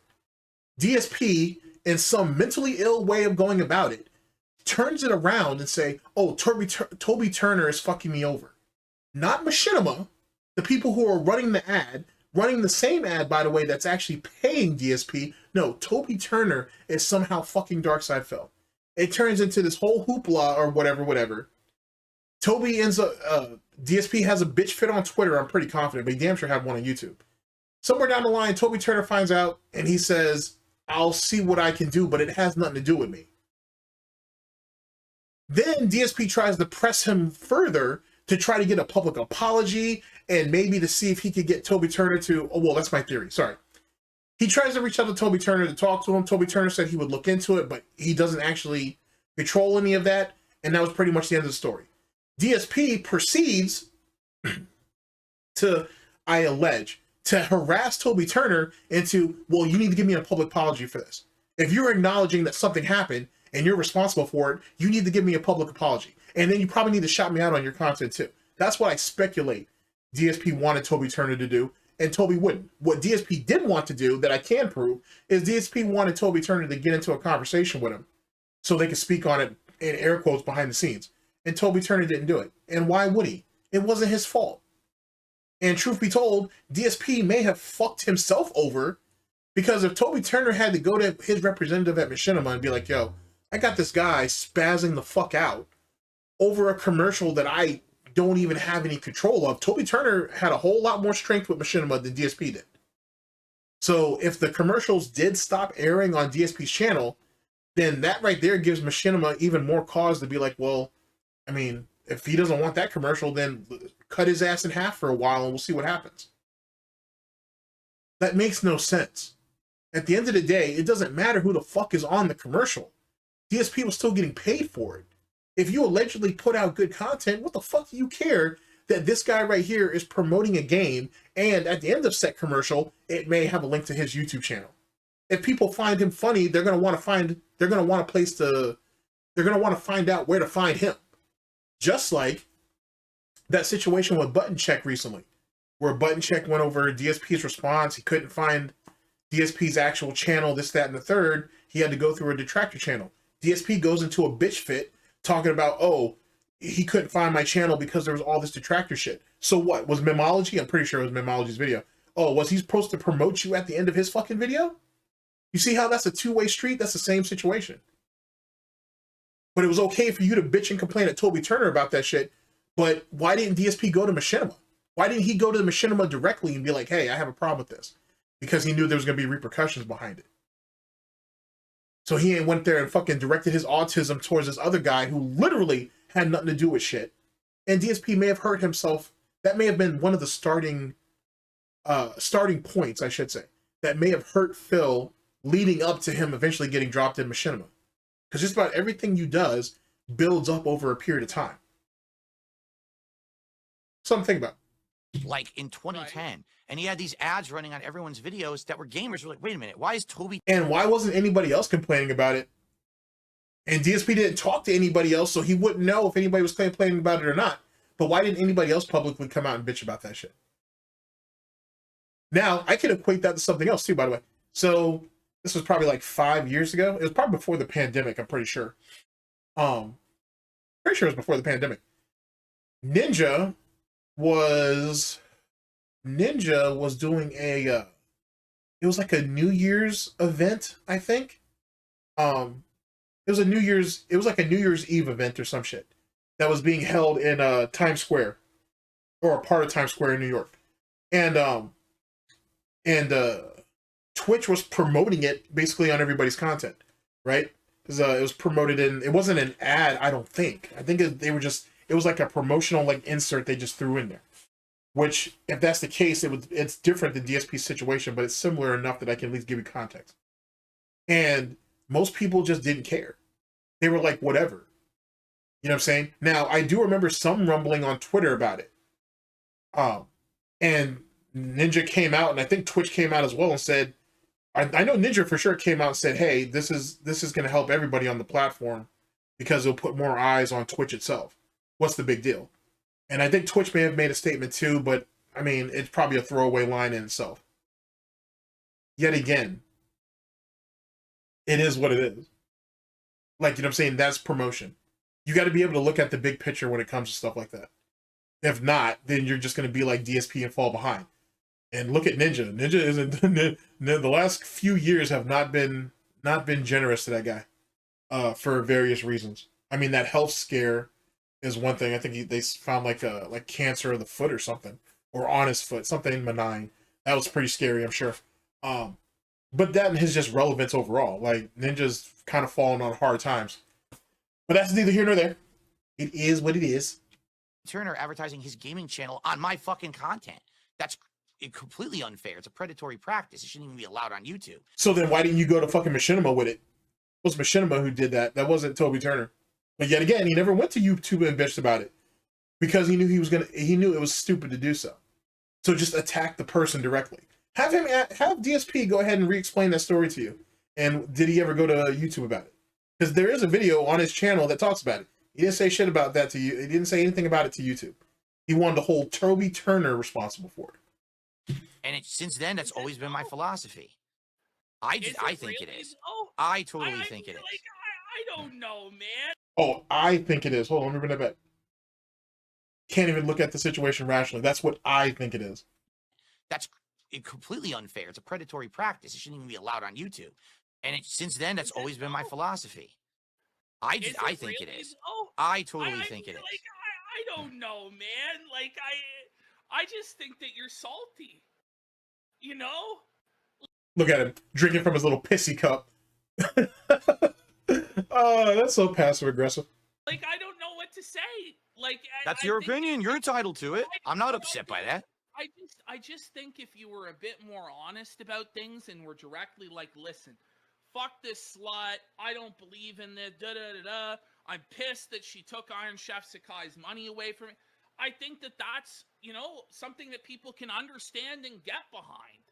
But this whole, I wasn't upset, but I called her a slut, you know, but people can't advertise, but it's not because I'm worried about losing money stuff. It doesn't make any sense. Nope. Well, it doesn't make any sense because you don't have the same belief system as me. Like, I really am not upset about. If I was upset about Iron Chef Sakai, why would I have banned him? Do you live in your own world, or? Of course, I live in my own world. We all do. We all live in our own moral, values and belief systems. We all. The fuck's that have to do with morals? And you have no values. You're a pathological liar. You grifted, not even grifted, you really just flat out lied and begged for money and whatnot, and you used your air quotes sick and dying parents to do so. You want to talk about morals and values? We got a cat that's going around that house that's had multiple urinary tract infections. God knows what else is wrong with him, and we won't get a blood test because $300 is too much, or, oh, he's not sick enough yet to actually warrant a blood test. So we wait until he's coughing up blood, and then you want to go and get a blood test? Make that make sense. You got a cat, I was going to say you have another cat, but you have a wife who's pushing the scales at, I don't even know what. Chick's hair is starting to fall out. She looks like a fucking mess, and you don't think that's not a problem that should be addressed? But yet you want to come up on stream every couple of weeks and talk about how you've lost weight or how you're doing okay, how you're feeling better. Yet we got a fucking roommate that's vegetating in the next room. You want to talk to me about morals and values? All right.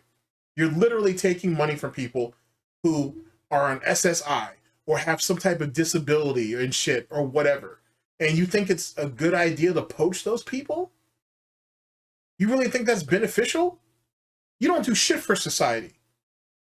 And you want to take the money away from people who they themselves can't do anything for society.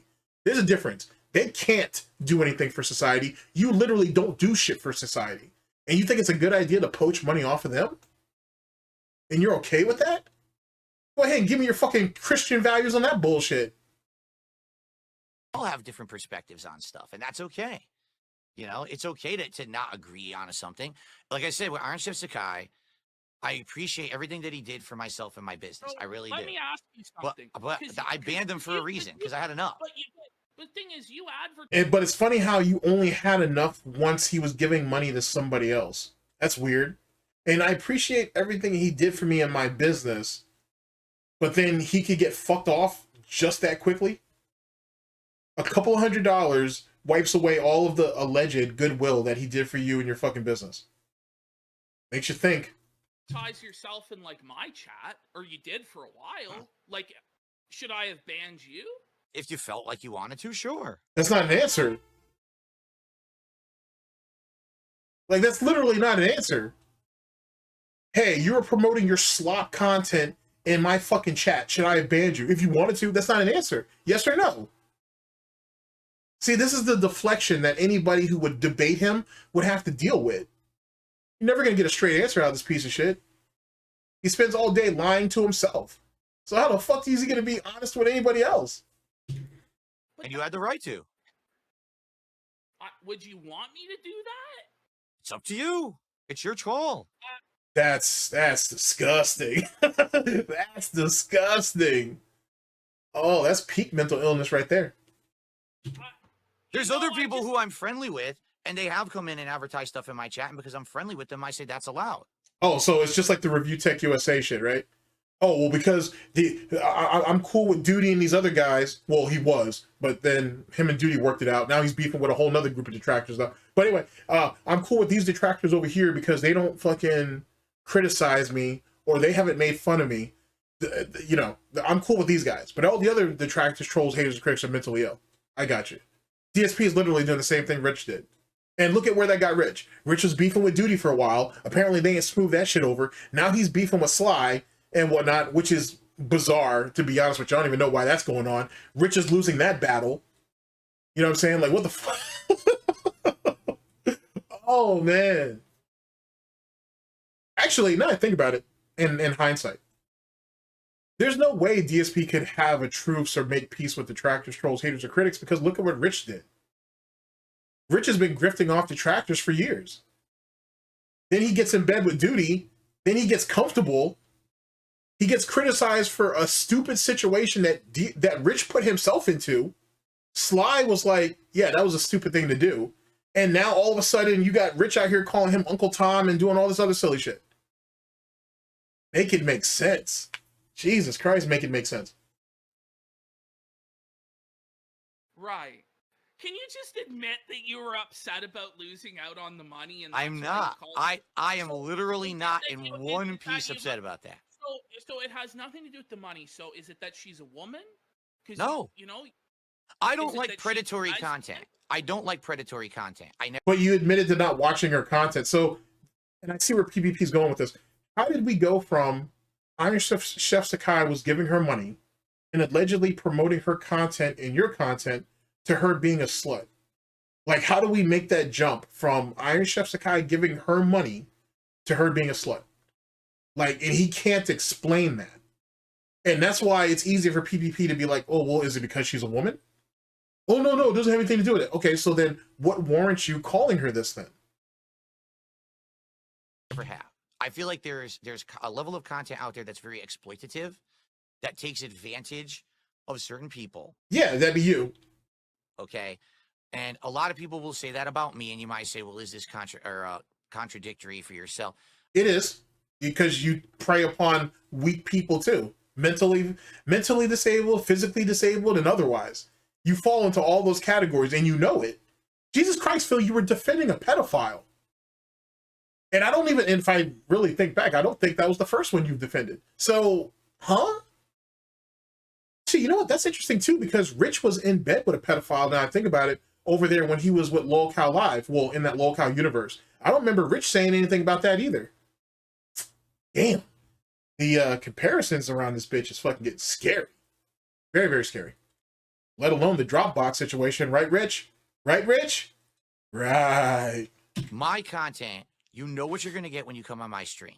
There's no misrepresentations of anything. You know that we're not going to be close personal friends or anything better than that. But you know that if you support... So wait a second. If you know that they're not going to be friends, then why do you say, hello, people, welcome. Welcome, my friends. How are you doing? How are you going to sit there and say you guys are not friends, but you've actively said multiple times, how are you guys doing, my friends? How are you guys doing? Why don't you just say hello, people? Why don't you say something that's less personal or personable, if you will, to give yourself that space? You're just as predatory as you're saying this chick is, or as any e-thought or whatever. Not to say that she's an e-thought, but you know what I'm saying. You're just as predatory as them. Shit, you helped write the book. Why do you think Twitch used you as a guinea pig all those years ago for their anti-harassment shit? The same anti-harassment protocol that they end up using to protect the e-thoughts and the titty streamers and all that bullshit.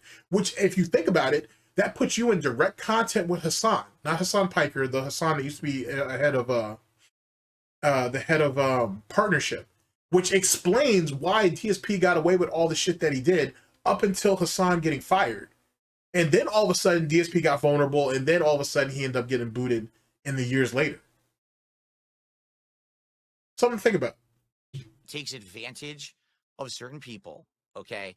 And a lot of people will say that about me, and you might say, well, is this contradictory for yourself? My content, you know what you're going to get when you come on my stream. There's no misrepresentations of anything. You know that we're not going to be close personal friends or anything better than that.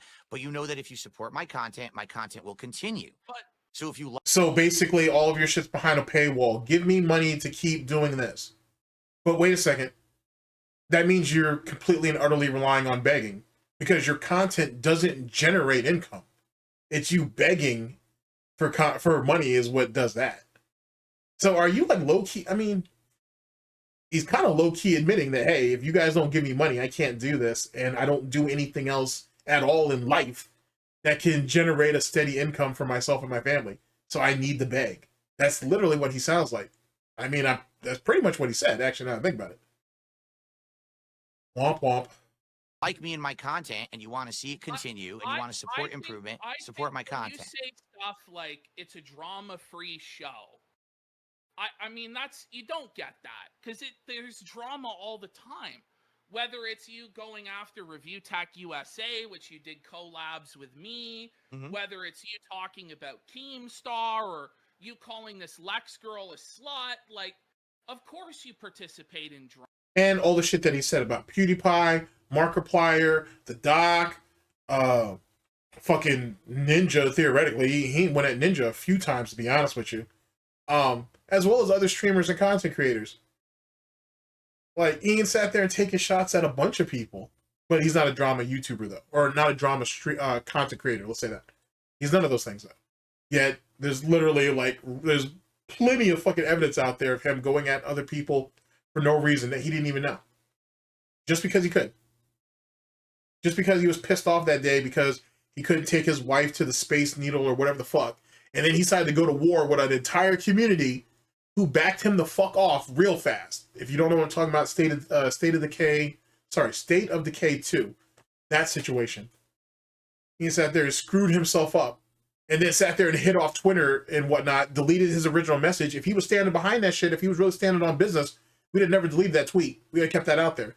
But that's what DSP does, though, like most bitches. They sit there and go off on the handle, saying some ridiculous shit or lying on people, then they got to delete tweets.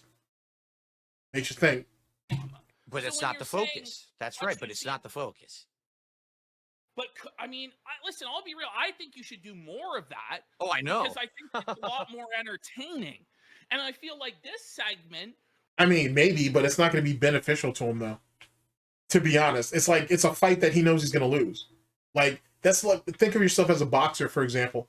You can go 12 rounds, right? But you're not going to win. Do you still get into the ring anyway? Unless the payoff is up there, and it's not.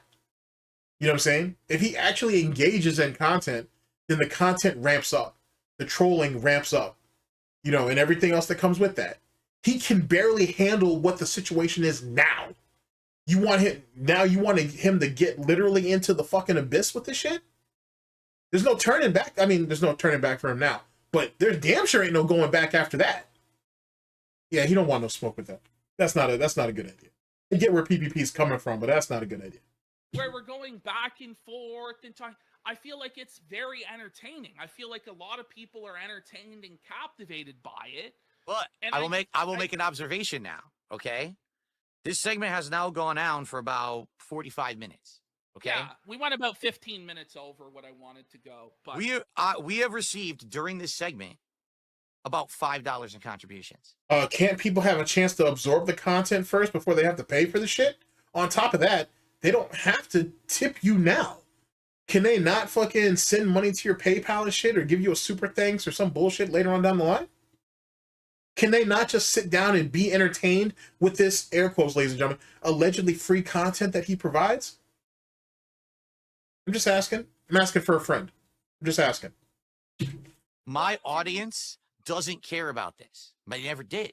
They want to hang out with me. They want to have chill streams. They want to enjoy games. That's what my audience wants.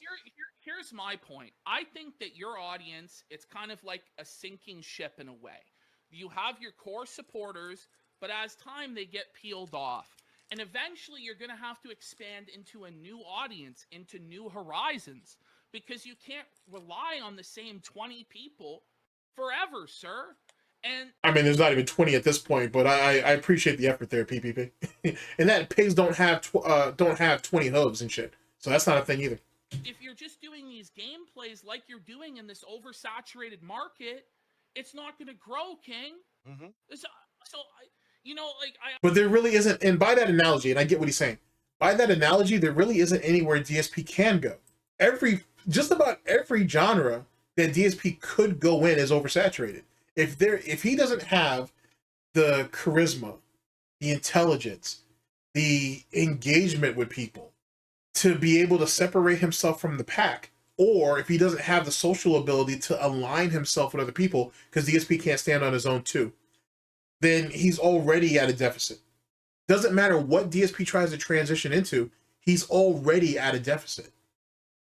He doesn't have the tools needed to compete in the current day and age. That's the reason why he's always put himself on that island. That's the reason why he never grew with the gaming community. He never grew with the FGC. He never sticked with wrestling after the fall, after he moved from Connecticut to Washington. He could have done that on his own. Matter of fact, and now that I think about it, there was a few different people that were guests on Smart Guys back in the day. Not just John. John was just the co-host. And I don't want to say he was a sidekick because he wasn't, but he was a co-host. But they brought other people on there too, other friends of theirs. When John said, "Hey, I'm not gonna be able to do that right now," why didn't DSP reach out to all those other guys and be like, "Hey, would you guys want to come on and do a wrestling podcast with me? You know, maybe next week or maybe the week after, or maybe a couple of times a month or whatever." Why didn't he do that? Oh, he couldn't do that because that was John and Howard's friends. They were never his friends. That's why. That's why. I'll answer that for you. Because he never built any relationships with any of those people. Because as long as he was cool with John and Howard, and everybody loved John and Howard, he didn't have to worry about anything. That's why. Something to think about. I think that your audience, it's kind of like a sinking ship in a way. You have your core supporters, but as time they get peeled off. And eventually you're going to have to expand into a new audience, into new horizons, because you can't rely on the same 20 people forever, sir. And if you're just doing these gameplays like you're doing in this oversaturated market, it's not going to grow, King. So you know, like, I know, like, I maybe I'm coming across as a prick or an asshole, but I'm genuinely trying to help you try and, like, reach a new audience of people that might act. Yeah, but he squandered that opportunity, though. He had that chance back in September and October of last year, 2024, and he completely and utterly squandered that. So I get, yet again, I get where PPP is coming from and whatnot. How genuine he is up to debate. But yet again, that's a waste. DSP didn't want you to expose him to another audience and then be thrown out into the pool and shit and have to swim for himself. You were there to bring him in, to court him in, if you will, and then what's the word I'm looking for? Not condition. I want to say coddle him, to be honest with you. That's probably what I'm actually looking for. Yeah, I'm gonna have to basically do that. He wanted you to bring.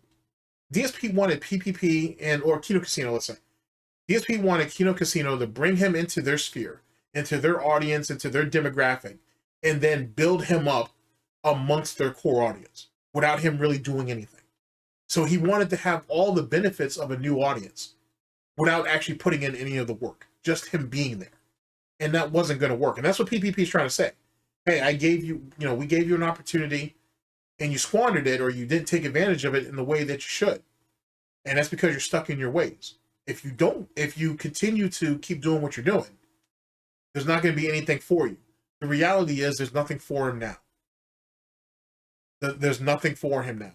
No matter where DSP goes, if he doesn't have that type of protection of being coddled, he's open. It's literally a shooting gallery. He's food for wherever he goes, and he can't defend himself now. How is it that you've been fucking fighting detractors, trolls, haters, and critics for damn near 2 decades, and you never learned how to defend yourself? And I don't even just pose that to him. Wings can get that shot too. Fucking Review Tech USA can get that shot too. Boogie can get that shot too. But then again, Boogie was always good at just laying on his back and exposing his belly. So it is what it is. That was his defense mechanism. But how is it that all of you guys have been dealing with trolls for years and never figured out a way to deal with it? To actually deal with it. I'm not talking about getting people's content fucking demonetized. Well, not demonetized, but getting people's, well, yeah, actually, if they were smart, they would just get the content demonetized, but whatever. You guys got people's videos taken down, their streams taken down. You got people deplatformed and shit. Like, not like that. I mean, actually deal with it. Well, the reason why is because you have to look directly at yourself. If something don't bother you, then you don't address it. You just keep it moving. But Rich, Wings, fucking DSP, as well as others, they never learned how to do that. Shit, look at Cobra. Cobra damn near killing himself because he can't do anything to his trolls. And he's at the point where he doesn't even have the energy to even ignore it anymore. Because I would have said a couple years ago, I would say 50 to 60% of Wings trolls, or of Cobra's trolls really didn't bother him. I think he just didn't care, he just let it go.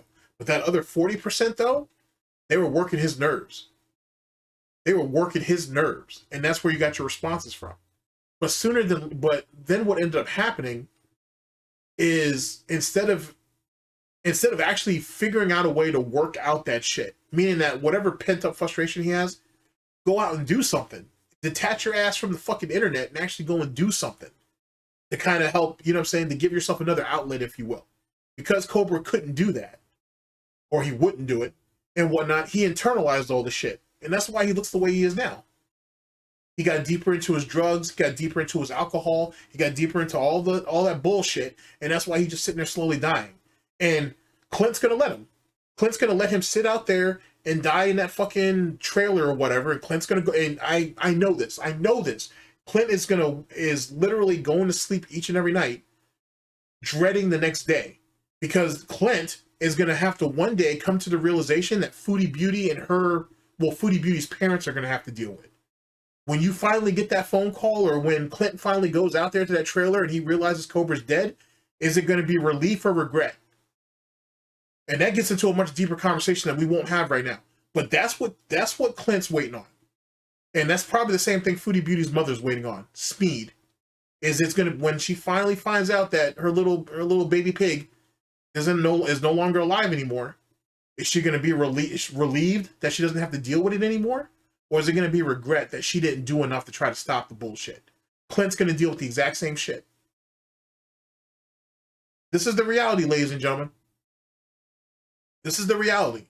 We talk a lot about, well, at least I do. I talk a lot about fucking DSP and all these other different locales and shit like that. But we never really look at the human aspect. Not to say that they're humans, they're NPCs.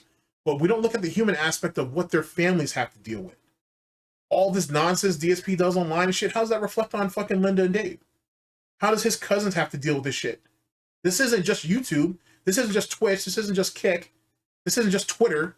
This is the internet at large. And those people are on the internet in some degree.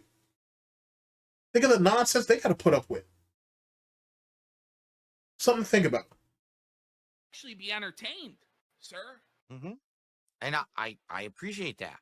It's obvious that as much as people say shit like, you know, the Kino Casino is just messing with you, they're going to snake you, they actually don't like you, I actually feel like it's the opposite. It's that you want to help me, but you see the kind of person I am, that I'm a stubborn individual. You're not stubborn. You're not a stubborn individual. You're just mentally ill. You don't have a full grasp of what your situation is. And because of that, you will latch on to anything because you don't have anything. That's your problem. You have nothing. Absolutely fucking nothing. If Kino Casino does snake you, which is what you're expecting, to be honest, and you probably should, but if Kino Casino leaves you, you're dead in the fucking water and you know it. And that's why you keep obsessing over PPP. That's why you keep reaching out to him and shit at all these weird times of the day or whatever. That's why you're desperate to keep him close. Because if you lose PPP and whatnot, it's right back to the bullshit you've already been dealing with. And now you don't have someone to reinforce your bullshit behavior and all the nonsense that entails, even though right now PPP's trying to address those things. That's the real reason why he keeps them close. And this particular part right here is him literally trying to guilt trip PPP. Hey, everybody says you guys are going to snake me. You're going to stab me in the back. Please don't do it, PPP or Triple P. Please don't stab me in the back. Please don't abandon me. Because we all know DSP has abandonment issues. So there's that too. That's what this really is. This right here is a pathetic cry for help.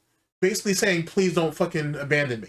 And why not? He don't mind fucking PPP fucking rubbing his balls all over Cat's face. He lets that happen. If you're willing to let another man shit on your wife right in front of you and you want to sit there and call it razzing, you'll probably let that person do anything. Which means you'll do anything to keep them around. That's not sick. I don't know what is. And it hurts you to see that I won't. It's obvious that as much as people say shit like, you know, the Kino Casino is just messing with you, they're going to snake you, they actually don't like you, I actually feel like it's the opposite. It's that you want to help me, but you see the kind of person I am, that I'm a stubborn individual, and it hurts you to see that I won't change, right? Brutal. It's brutal. No, Phil, it's fucking brutal, bro. I just want you to know I am well aware. People say I'm not self-aware. I am fully self-aware of all of this going on. No, you're not. You're the furthest thing from it. You're the furthest thing from it. That's great. Which is also another classic trait of a lolcow. Oh, I understand everything that's going on. They understand not a goddamn thing. He can barely do basic shit. This idiot can't even walk and chew bubblegum at the same time. And I'm supposed to think that he's oh my god, he's fucking, he can self-rationalize, he's self-aware of everything that goes on around him. It's the same fucking mentally fucking, this mental midget monkey that was literally getting confused by fucking Legos only a few nights ago. But he's aware of what's going on. He just doesn't have the mental dexterity. Not anymore, anyway. He does not have the mental dexterity to understand, like, what is theoretically a somewhat complex, maybe not even complex. I would say not complex. Not complex. Shit. What's the term I want to use? I wouldn't say complex. I would say it's complicated. There are very complicated social situations that he faces on a daily basis, and he just hasn't been able to grasp it. And even if he could, he wouldn't be able to do anything about it, but he certainly can't grasp it. Like, if he could step out of his own ass for 10 minutes and actually see what other people see about him, I think it would break him to his very core. I think if he honestly understood how people really perceive him, let's get past the content, right? Let's get past all this online shit and just how people perceive him as a person, it would break him. And I honestly think that's the reason why he's scared to talk to John. I think he's scared to actually get on the phone with John and actually not just because DSP doesn't hear anybody. He may be listening to you, but he don't hear you. There's a difference. But if he actually was forced to get on the phone with someone like John, someone who he actually cares about and he respects, I don't think he respects him. Well, I think he does respect him. I think he's just spiteful as shit. But whatever. Someone that he actually cares about and actually listen to what John really thinks about him, I think it would break him. I honestly think that'd break DSP. I honestly don't think he could take that. I honestly think he wouldn't be able to take it. Because it's not like waving off Tevin or waving off like Snort Burnell or something like that. It's not, we're talking about someone who he has a direct emotional attachment to. He wouldn't, I don't think he'd be able to handle it. I honestly think he wouldn't be able to handle it. And because of that, he has developed a phobia in some ways, or a complex when it comes to speaking to people. That's why everything has to be by email, or it has to be by text. Something that's impersonable, or not impersonable. Something that gives him that's slightly detached. Something that gives him a barrier, if you will. You know what I mean? I guess is how I'm trying to explain it. I honestly think that's what it is. Because he's so scared of people seeing him in the worst, and like seeing him for what he really is, or he is afraid of disappointment. Yeah, I can live with that. That might actually work. That might work. Now that I think about it. Yeah, I'll go with that. That'll work.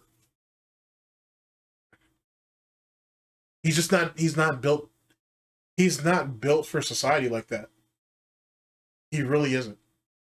That's why, like, collaborations and shit, that's why those interviews seem awkward or out of place and whatnot. Like, the only interview that I can honestly say it wasn't good for him, I don't think any of the interviews were good for him, but I think the only interview that you actually saw a glimpse, if you're not someone familiar with Darksydephil, I think the only interview that was out there that you actually saw a glimpse of who and what he is was the Craig interview. Like, because you saw genuine anger throughout that entire interview. You can see that DSP was plotting on him from the get-go. And the moment he didn't get what he wanted from an apology, it was all about trying to humiliate him from there on out. And so I think, honestly, it showed exactly how spiteful and resentful he really was. And even if Craig had taken the knee and conceded to all of his demands, DSP would still hold it against him in one way or another. I think, yeah, I would say that. Yeah, I'm gonna have to say that. I would say that's probably the best. That right there was probably the best glimpse for someone who's not familiar enough with Darksydephil. That shows who he really is. Yeah, I'm gonna have to say that. And not stupid. You guys know, like, I'll pitch this idea, and if no, this doesn't work for me, brother. Okay, what about the no, brother? Like, or you know, he does do it, but it takes a long time. It's tough, like working with Phil is draining. It sucks my soul, and it's not your fault entirely, Phil. It's also everybody around you. Everybody involved in all of this shit Yeah. is fucked in the head, including me and you. Here's the truth. It's just like a bastion of mental illness, like a fucking asylum. If we were just... I mean, let's be honest. Yeah, I'm sure it's a bit of a madhouse and whatever. I get that. I mean, you know what I'm saying? I don't think anybody's going to... Sorry. I don't think anybody's going to deny that. Oh. But this is of his own making, though. You know what I'm saying? This is what happens when you just deal with people as a whole. You know what I'm saying? Like, it's a thing. Like, you know what I'm saying? You get deep into any community, to be honest with you, and you're going to find some off shit. And you're going to find some people that are, I don't want to call anybody crazy, so I'll say eccentric. That's just the reality of it. How do you can't pull sanity out of insanity. You can't do that. Like, DSP is as mentally fucked as you're going to find. How do you pull anything rational out of this? It just doesn't work. It's kind of part of the fun of it, to be honest with you. It would be more endearing if DSP was actually like quirky and shit. Like, that's the reason why, like, no one runs up on King Cobra and beats his ass. Because he is somewhat endearing in some of his and some of the nonsense that he does. At the same time, though, too, I think he's a fucking predator too, and he's dangerous. He's dangerous as shit. You know what I'm saying? He's just, if he got a woman in a vulnerable situation, don't think that Cobra wouldn't. You know what I'm saying? He's just as much of a predator as anybody else. He just doesn't have the opportunity. But same thing with Derek. Same thing. I don't even want to put that energy out there, but same thing with Derek. But like I said, you're gonna find that with any community and shit, especially if you got anybody, if you have people that are committed. You know what I'm saying? None of this shit seems rational. No one here is gonna be breaking any new ground in anything. From a social standpoint, I should say. It is what it is. But then again, it also comes down to the amount of time and energy and belief that you want to put into this shit. This is the reason why the point and laugh narrative is kind of the way to go about it, because you start getting angry, you start getting disgruntled, you start resorting to gay ops, or you start just resorting to anything to try to get shit out of him behind the scenes to get him riled up or whatever. You've already lost the narrative.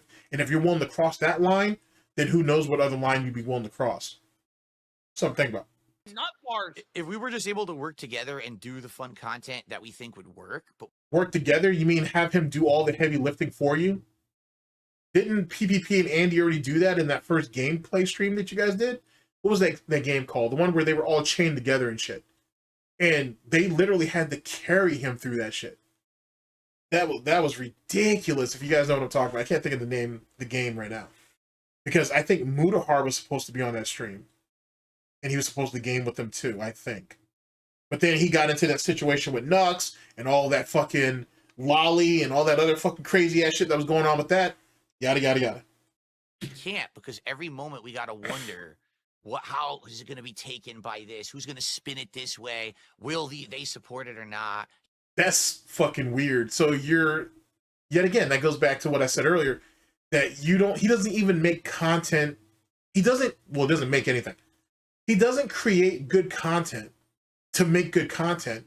He puts out slop, and he's more concerned about who was going to talk about it, and if he can convince people to give him money to keep doing it. That's not content creation. That's not being a streamer. That's literally the definition of slop content. And truth be told, he doesn't know how to make good content. He never really did. You might have found content from DSP that you actually liked. That doesn't make it good. That'd be the equivalent. I'll use myself as the example. Dude, put out content. Is it good? No. It's really not. And whatnot. But I also acknowledge, though, too, it could get better. And it's something that I'm working towards. But it's not good content. You might like it, but it's not good. You know what I'm saying? You can say that for a lot of people. But then again, I don't fucking worry about, if people are going to like this or not. This is my opinion. I'm putting it out there. You take it for what it is. I'm not sitting here staying up all fucking day and shit, worried about if people are gonna like something or not. I don't live my life like that. I don't live my life like that. You know what I'm saying? If you're scared of people not liking you or not liking what you say or whatever the case may be, I mean, what are you doing during the day then? Like, what are you doing IRL at that point? Oh, well, if you're DSP, you stay home all day. You don't even leave your house. Oh, that explains a lot. That explains a lot. Paranoia is on full display. You know what I mean? Like, it's weird. It's not just, we could just do stuff that we think will work. You always got to have this fucking thought about what about the sphere, the vortex? How's that going to affect it? You're scared of literally scared of detractors. Oh, there's something incredibly poetic about it. Because earlier on in this, ladies and gentlemen, he said he didn't give a fuck about what people say about him online. Now he's admitting every piece of content he puts out, he's scared how it's going to be scrutinized. He's scared on how it's going to be twisted and portrayed. And he's even more scared if people are going to give him money for it. But DSP has pride, though. I'll wait. This is what I think has happened is that, you know, if you watch like Kitchen Nightmares and Chef Ramsay will come in and there was somebody who was talented, but the chef will say, you lost your passion. To me, it feels like you lost your passion. Oh, it feels to me like you lost that spirit of wanting to create and wanting to make good stuff. He never made good stuff, though, and he never created anything. So that's our first problem. 2, he was never passionate about streaming or content creation. He only cared about the money because he had no other choice. He had no other means of making money and at least making the money that he could potentially make for the least amount of effort. That's what it comes down to. DSP was never passionate about this shit. He was never passionate about his community. He didn't give a shit about all that. All of that shit was self-grandizing and self-serving. It was always about what other people could do for him, not the other way around. The sooner you come to that realization, the better off you'll be. And you just serve up whatever fucking shitty slop just to pump it out 6 days a fucking week and fill the schedule, and your passion is gone. And it's probably been gone for 7 or 8 years now. It's been gone longer than that. But the major problem is, to be honest, is he turned this into a fucking job. Like, I mean, not that he chose to do this as his profession or whatever the fuck. No, what I mean is he actually treats this shit like it's a 9 to 5. That autistic schedule he goes with, the lack of any type of spontaneous type of thought process. Everything has to be planned in advance. Everything has to hit this particular deadline. Let me give you an example. I'm gonna give you a perfect example. Look at the whole situation with the goals or whatever. Oh, guys, we're at 14 goals right now. Today's Tuesday or today's Monday, whatever. And I'd like to hit this goal by, we should hit it by Thursday, but it'd be great if we could hit it by Wednesday.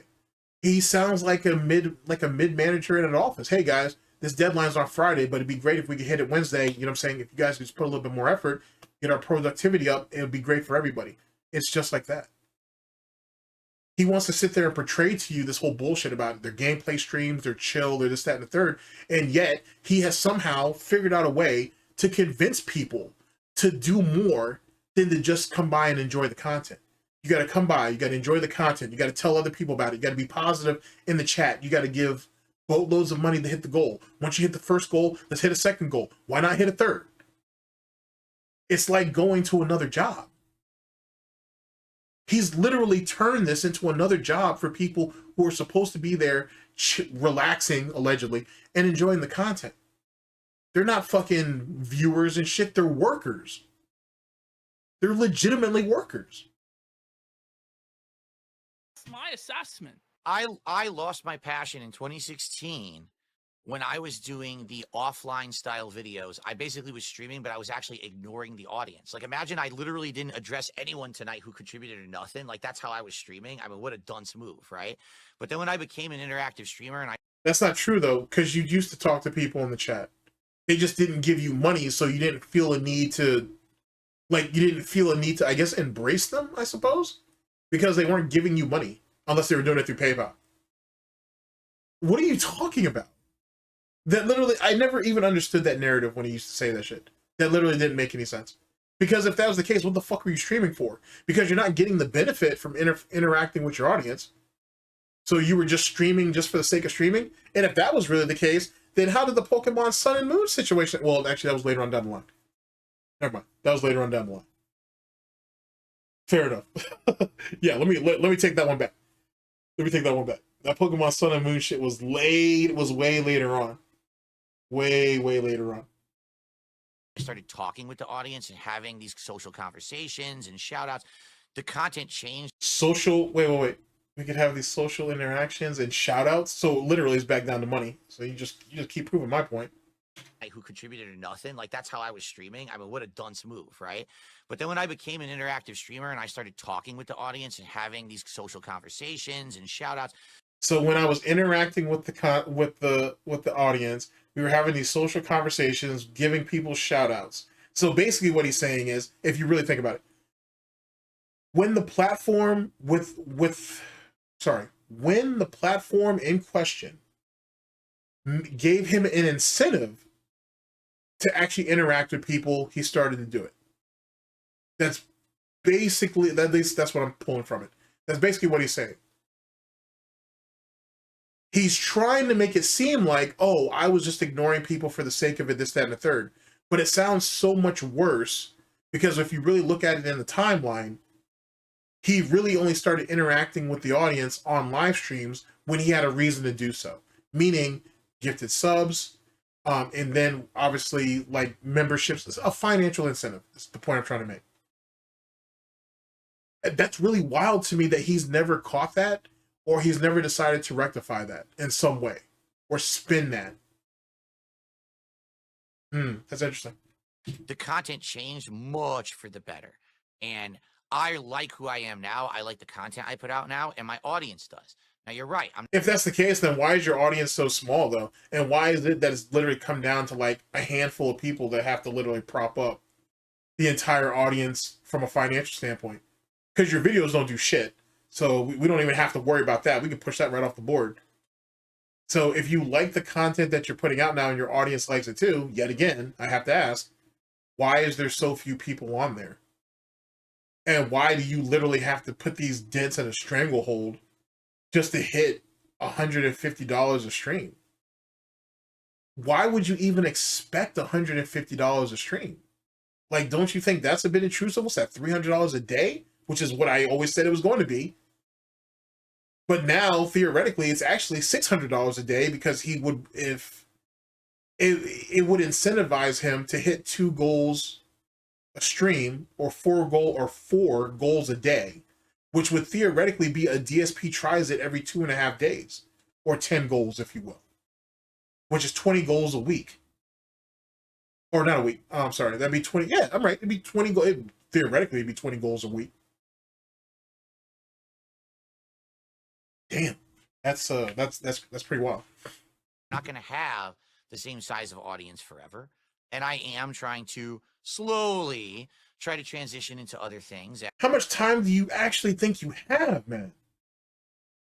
I'm trying to slowly transition. Oh, you mean like how you said, what, back during the pandemic, that you were slowly going to try to make updates and shit to your fucking content? Or not to your content, to your fucking setup and shit? You mean like that? Or you want me to go back even further? You want to go back to 2016 when you were bitching about, I need a camera with a big lens and all this shit and all this nonsense? That was damn near 9 years ago. He never got that camera, by the way. He just got more cameras. Like, you slow and steady winning the race does not work in any day and age, really. But it damn sure don't work on this internet shit. You don't have the amount of time that you think you do. In 2017, he could have damn near 1,000 people on stream when he's on Twitch. Now he's struggling to pull 500 between Kick and YouTube. If even that. Time has not been good to you. It's not been. I mean, then again, you haven't been good to yourself, so there's that too. As everyone has seen, there's different content, different things I'm doing. But you have to understand that I've been doing this for almost 17 years. It's not going to be an overnight change. It's not something I want to do overnight. So basically, I don't want to do it. I don't want to do it. I don't want to do it. I don't want to do it. I don't want to do it. Gotcha. I roger that. Oh, that's amazing. And I am trying to slowly try to transition into other things, as everyone has seen. There's different content, different things I'm doing. But you have to understand that I've been doing this for almost 17 years. It's not going to be an overnight change. It's not something I want to do overnight because I like what I'm doing before as well. I did like doing some of this drama stuff, and I think we'll do more of it. But I also don't. What do you mean we'll do more of it? How about you just do more of it? Why do you have to be so codependent on someone else? PPP has enough. PPP and Andy, just in case you don't know, they have enough people gunning for their asses. There's plenty of people who want a piece of them. They don't have time to protect him. Like, you know what I'm saying? Like, Andy and PPP are fighting on multiple fronts already. They don't have time to do that. They're not fucking Review Tech USA trying to battle with everybody. They just don't have time to do that. You got to be able, when you play at the level that Andy and PPP do, you got to pick your spots. You have to literally pick your spots. Because some people are going to be more motivated than others. And like it's, yet again, DSP's dead weight. That's all I'm trying to point out. DSP's dead weight. Want to become Mr. Drama overnight. You know what I'm saying? It's just what I think. I just think when I brought you on to Kino Casino the first time, and then we had the interview, or not the interview, but the co-op react about Review Tech. And then we had the Josh Moon interview. There was so much momentum and such a groundswell of people that were going to give you a second look, a second opportunity. And I just feel like you did not capitalize on that opportunity. And it's not entirely your fault. There's a lot of people that, said they wanted to work with you or do interviews with you or debates with you, and it fell through. But ultimately, it there's no proof of that, though. Like, there really isn't. Like, if anything, the only thing that I can think PPP is referencing is LolCal Live. But that was a give a little, get a little type situation. Which, if DSP would actually fuck his wife, he'd know what I'm talking about. He would have had to be willing to play ball with him. With LolCal Live in particular. Because Lord knows Cat's playing ball with anybody at the moment. That was give a little, that was get a little, get a little. If you want all three of them guys to be on your show, Keemstar went over there. I did that. I went over that shit, I should say. So he theoretically owed Keem one. But that's not what DSP wanted. DSP wanted Keemstar on there and then shitted on Keem after he left, saying, well, now that Keemstar has been on my podcast, no one else may want to deal with me. Make of that what you will. Then he wanted Boogie and Wings on there. And then Boogie and Wings came to the fucking realization that, okay, well, wait a second. When are you going to come over here? When are you going to come on our show? And then DSP went quiet. And Boogie and Wings, who are both liars, by the way, but they've both mentioned that multiple times. So Keem did him the solid. When was he going to repay it? Falls down on you to produce a product that is going to hold people's attention and entertain them and turn them into longtime Phil fans. He can't do that, though. He's never been able to do that. Everything DSP does is fleeting, and it's done that way by design. Because DSP is not a people person. It's not, he doesn't give a shit if you show up every day, if there isn't $1 or something behind that. Yet again, this is utilitarianism. You have to serve a purpose. If you do not serve a purpose, you're useless. You're worthless. You need to come into the content. You got to be positive. You have to participate in the chat. You got to be positive. You have to be emotionally supportive. You have to hand hold him or hoof hold him through video games and through other fucking basic shit that a fucking child could figure out. And then you got to give money on top of it. And you got to be a positive contributor, which means you got to give more money. Not just tipping, but you have to give a gift of sub too every once in a while. You have to show that you're going to be a contributor to this community, not just him. That's if any detractor said any of those things that I had said, he'd be fucking. I mean, shit, he'd probably be drawn and quartered, to be honest with you. But then again, there's worse things than death. Anyway, he'd be drawn and quartered for that shit. Let's be honest. Like, in no community that would be able to stand. Nobody would tolerate that shit. It's just, I can't fathom it, to be honest with you.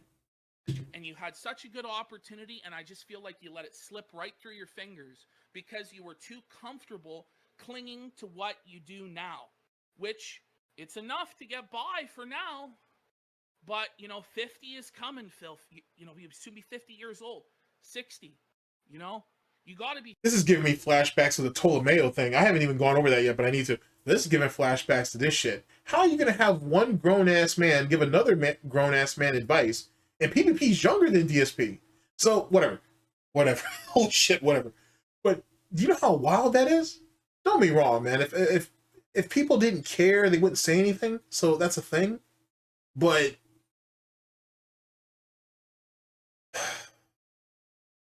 it's so exhausting. It's so exhausting trying to rationalize this shit. He don't care though. Like I said, he may be hearing PPP right now, but he's not listening. So it's the equivalent of talking to a wall as far as I'm concerned. Thinking like, are you going to be 60 and playing Ninja Turtles, Call of Duty? Is that your life?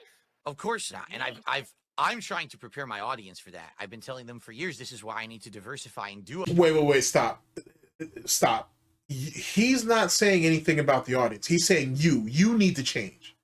How do we go from, Phil, you're getting up there in age, you're running out of options, you need to start really revving yourself up, you, to go ahead and get your shit together. And how do we go from that to DSP deflecting, saying, oh, I got to try to get my audience prepared for that? Most of them are leaving or tuning out anyway. Most of them are leaving or tuning out anyway. The majority of them don't even give you money. If that's what he prioritizes, which obviously is what it is. So what do you care? He would rather, I'm telling you, he would rather sit there and die slow than admit that a detractor, troll, hater, or critic was right. That's what this all comes down to. Just like the Derek situation, just like a bunch of different things. He would rather die slow than ever conform to what a detractor has said. It's just the way it is. Other things. And there's a lot of pushback. When you're someone who's doing a certain kind of content for so long, and that's what got you notoriety, and that's why you have a long-standing, hardcore, positive fan base that will stand by you through thick and thin and all these years of bullshit, it's tough. It is. I wish it would be an easy thing to do. It's not. I can't just abandon everyone who I've worked with and who supported me for all these years. But like you care. Remember how we were talking about no drama and shit? As soon as Kino Casino came in, we were out the fucking door with that? I mean, like that shit? At the same time, they know that. I've told them, this is why I have a podcast now instead of just playing games. This is why I want to branch out and do different kinds of... I told y'all.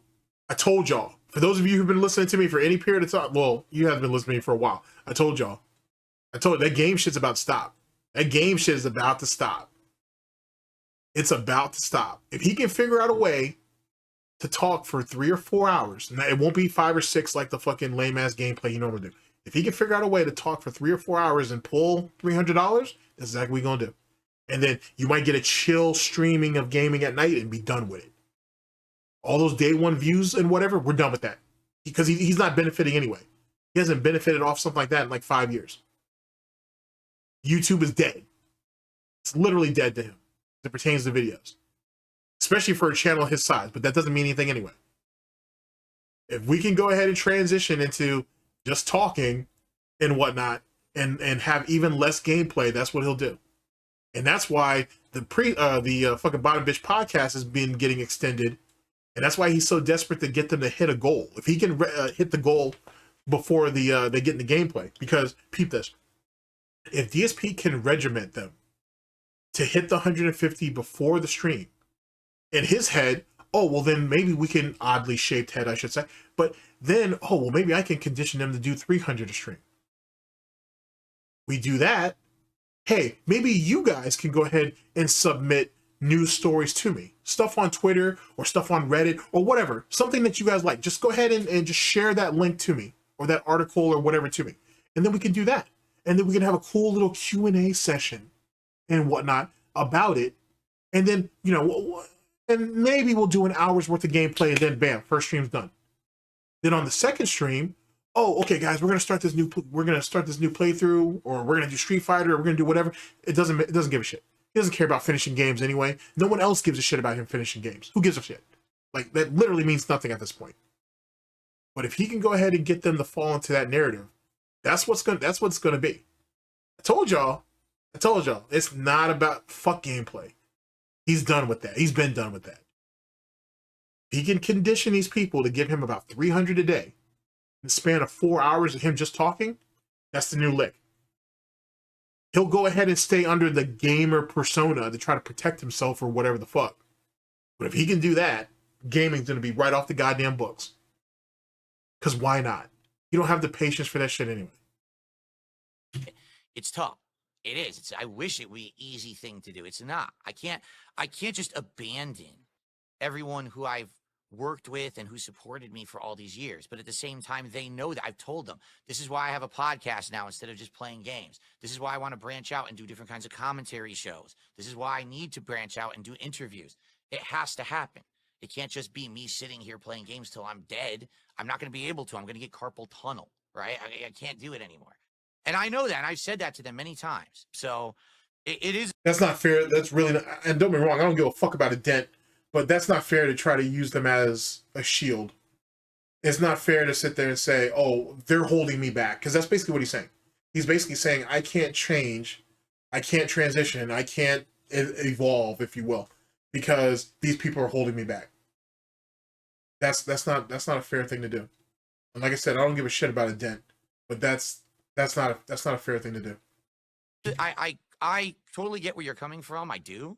It's a valid conversation. I appreciate the effort. I appreciate the fact that you have given me a chance and you continue to give me a chance. We're still working together and doing stuff, you know? We've had this conversation privately, but I feel like it comes to the point because a lot of people don't understand like what I'm trying to do with Phil content or interacting with you or interacting with the rest of the Vortex and the community. And I just kind of want to put the cards on the table publicly as to where I am with it and how I view you and how I view the. How you view him? He's your in-house fucking retard. Just like fucking Review Tech USA is fucking Duty's in-house fucking dent. That's all this shit is, bro. I understand that you're trying to make it seem like you give a fuck about him and you're looking out for his best interest in this, that, and the third, and whatever. But let's be honest. They're both just lol cows that are in the pocket of other people that can exploit them. Let's just call it what it is, bro. Let's just call it what it is. No one has no fucking moral quandaries about this shit. You know what I'm saying? No one's going to turn against Duty and be like, oh, you're taking advantage of Rich. Fuck Rich. And same thing with DSP. Fuck DSP. No one cares. No one gives a shit. They're two fucking losers that are already dying slow anyway. You know what I'm saying? Now they just have to dance to somebody else's drum. Who gives a shit? Well, I don't even know why we're even acting like there's any type of morals in this shit. I'll say, you don't play as hard as you do at this fucking level and fucking be friends with lol cows and think that people actually think you care about them. That's not how that works. That's not how that works. This whole thing going down and where I'd like it to go, because I think a lot of people are confused, and that, that's because, there's kayfabe, and sometimes, not, of course, most of the time, the things I'm saying aren't meant to be taken literally. But I genuinely think, Phil, that if you don't make some real changes real soon and get passionate about what you're doing for your job and excited about it again, you're going to be in a really, really bad spot, bro. And, you are considered one of the treasures of the internet. And we don't want to, some people want to see you in a really bad place and they want to see you homeless and they want to see you die. And, sometimes. Let me jump in on that. Now, like I said, I don't fall into this demographic where I want to see DSP dead or whatever. I really don't give a shit, to be honest with you. I don't give a hot fuck either which way. But the reality is, he is going to, his pig luck's going to eventually run out. Like, you know what I'm saying? Like, time is not on his side, right? The dude has no savings. The dude has no retirement. He has nothing. You know what I'm saying? If Cat, for whatever reason, gets seriously sick, he's fucked. Which means Linda and David are fucked too. Or Dave. They're fucked too, because they're going to have to fix DSP's problem. If DSP gets injured tomorrow, he's fucked. And Linda and Dave is going to have to deal with that with whatever Cat is capable of doing. As it pertains to people who hate him and they want to see bad wished upon him, this, that, and the third, this is the same person, meaning DSP, who has sat there and said, hey, you guys would the world would be better off if you guys were gone. That's basically go kill yourself. Let's not act like, though I don't fall in line with that, let's not act like DSP hasn't sat there and given it the exact same way he's getting it. Let's be very honest with each other. You know what I'm saying? Don't be wrong. I understand, though. I just said it. We talked earlier about the whole point and laugh narrative and so on and so forth. I get that. I roger that. But when you got someone sitting there saying the world would be better off without you, you're going to, some people anyway, are going to feel a certain type of way about it. Just like with the N-word or any other racist slur. Some people are going to feel something about it. Some people just let that shit roll off their back. It is what it is. Sometimes I understand why. But I don't want that for you. Even though I understand sometimes why they hate you so much, because sometimes you just do shit that's so retarded. Yep. I don't want to see you die, Phil. I want to see you succeed. I want to see you win. I want to see you prosperous. I want to see the whole community, the whole vortex excited and having fun. And that's what I want. So that. Yeah, it's not going to happen. Like, the vortex is so, I mean, there's a lot of facets in the vortex, but that's not going to work. Not like that. That's not gonna work. That's like, because and for one reason I should say is that you got a bunch of different people participating in the vortex, right? Not only on DSP's side of the fence, but on this side of the fence. So you're always gonna have conflict. That's a human thing. It is what it is. There is no such thing as peace. There may be a truce for a period of time at the least, but there is no such thing as peace. So that's an illusion. Really a control mechanism, if anything. That's just the reality of it. DSP has no real control of what goes on around him. He's at the mercy of whoever it is that's willing to go at him. It's just the reality of it. There's no, I'm not trying to be a puritist about this or anything like that, but that's just really how this all works. Like, you know what I'm saying? And to say that there's going to be a time and a day where it's going to be kumbaya and shit and everybody just throws friendly jabs at everybody and that's it, there's always going to be someone that's going to take it personal. There's always going to be someone that's going to read into some shit further than it needs to be and whatever. And sooner than later, someone's going to have to pay the price on that. That's just human nature. That's just the reality of it. That's why I decided to go off a little bit more tonight. It's all good. It's totally all good. And I think this is more transparency for the viewers too, because a lot of them seriously think that you guys are like trying to screw me and stuff, which I know neither you or Andy. Oh man, you playing that sympathy angle again? PPP sitting here trying to explain to you how he's trying to help you. What is the next thing the DSP does? Immediately deflects and brings his audience in front of him and say, oh yeah, because these people right here in front of me, the same ones that are defending me, they think you guys are going to fuck me over. Yeah, that's what they think. Jesus, Phil's such a coward. I know that, but they don't see that, right? They don't hear this. They think there's some evil plot behind it, and I get it. And he's just projecting his own paranoia. I mean, don't be wrong.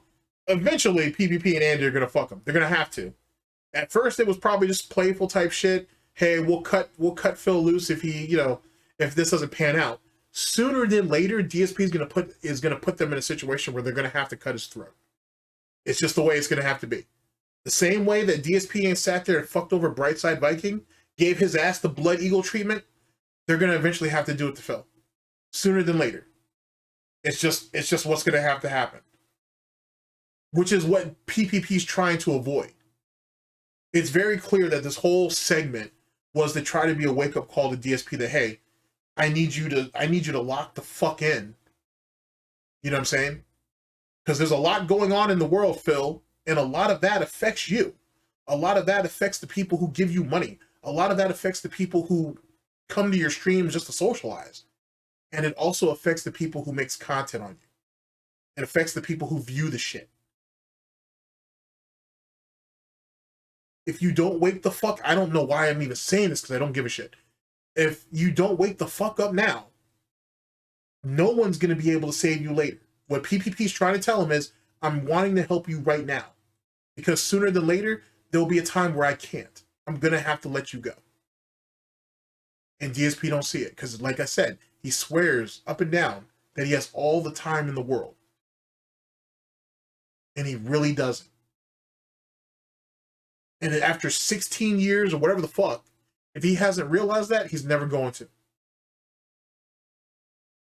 It's for me, it's going to be a slower process, but I think that we'll get there. It's just a matter of time and finding the right way to do it. Because again, it's a tricky thing for me. There'll never be a right way of doing it. There'll never be a right way of doing it. There'll never be a sure shot way of him getting the type of money that he wants, because he'll always go back to the protection of being a gamer and doing gaming content. It'll never work that way. Because here, let me break the logic down to you. DSP calls himself a gamer, whatever the fuck. If he found another medium that he could get into that is prosperous and made even more money than gaming, yeah, he would go full with it, because he can't do two things at once. But he does know, or he does realize, that eventually he's going to fuck this up. And if it does fuck up, he needs something else to run back to. Not a backup plan, because DSP don't believe in that. But he's going to need something else to run back to. For example, I have a video that's coming out, if it hasn't came out already, talking about the Twitch monetization situation.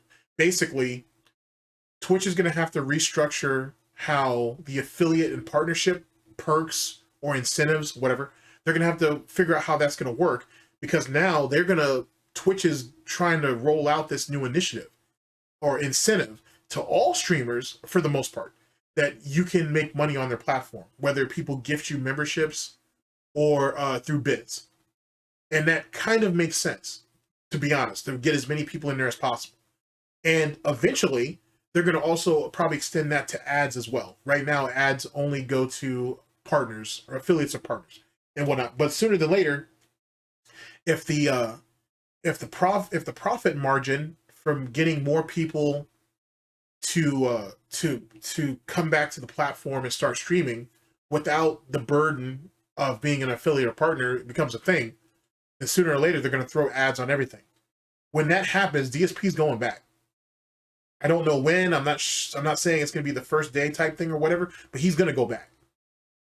He's going to go back. If he can get gifted memberships and if he can get bits over there, penny, whatever the fuck they're worth, he's going to go back. And he knows it damn well as much as everybody else, and he's just sitting back watching and being patient about it. I'm assuming Wings might do it too, but we'll see. The thing is, though, is that whole situation with that Argentinian thing, or at current, it's not just Argentinian or Argentina peso, Argentinian peso. What's the other one? Nigerian. The people have discovered that the Nigerian currency is also trollish. I think that same thing works on Twitch too. I think that's been a thing on Twitch, to be honest. Don't hold me to that, but I'm pretty confident it is. This ain't going nowhere, bruh. If DSP gets a chance to go back over there, and if they give him some monetization options, he's going to take it. It may be his only way of really getting monetized on Twitch again, to be honest. Because if not, if DSP could get remonetized, he'd already been back. Food for thought.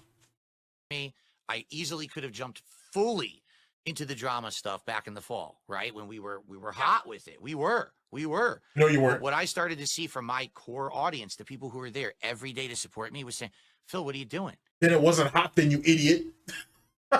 If you can't get your core audience to get on board with what you're trying to do, then it's not hot. Apparently, you don't know what the fuck you're talking about. Imagine that. I easily could have jumped fully into the drama stuff back in the fall, right? When we were hot with it. We were. But what I started to see from my core audience, the people who were there every day to support me, was saying, Phil, what are you doing? This is not what we want for you. This is not, this is not who you are. And if you do this, we're gonna leave.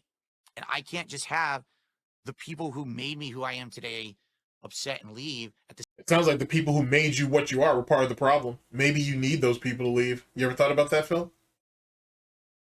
Never thought about that, huh? Never could conceive that, huh? Oh, scared little Phil. So scared of people abandoning him that he'll hold on to the worst possible aspects. Like Derek, right? Oh, I don't care if Derek's a pedophile. He doesn't do that shit on my fucking streams. So who gives a shit? So you're okay with just being associated with a pedophile? Okay, I got you. That's how you sleep at night. It is what it is, right? Same time, I know I can't play games forever. It's got to be a balance. And that's, everyone wants me to run 1,000,000 miles an hour towards change. I want to do things differently, but it's Well, got to be a balanced Here's process, and we one will get thing there. is, what we gotta have is you stick to something, man. You gotta stick to something. Nah, he's scared of failure. That's the reason why he can't commit.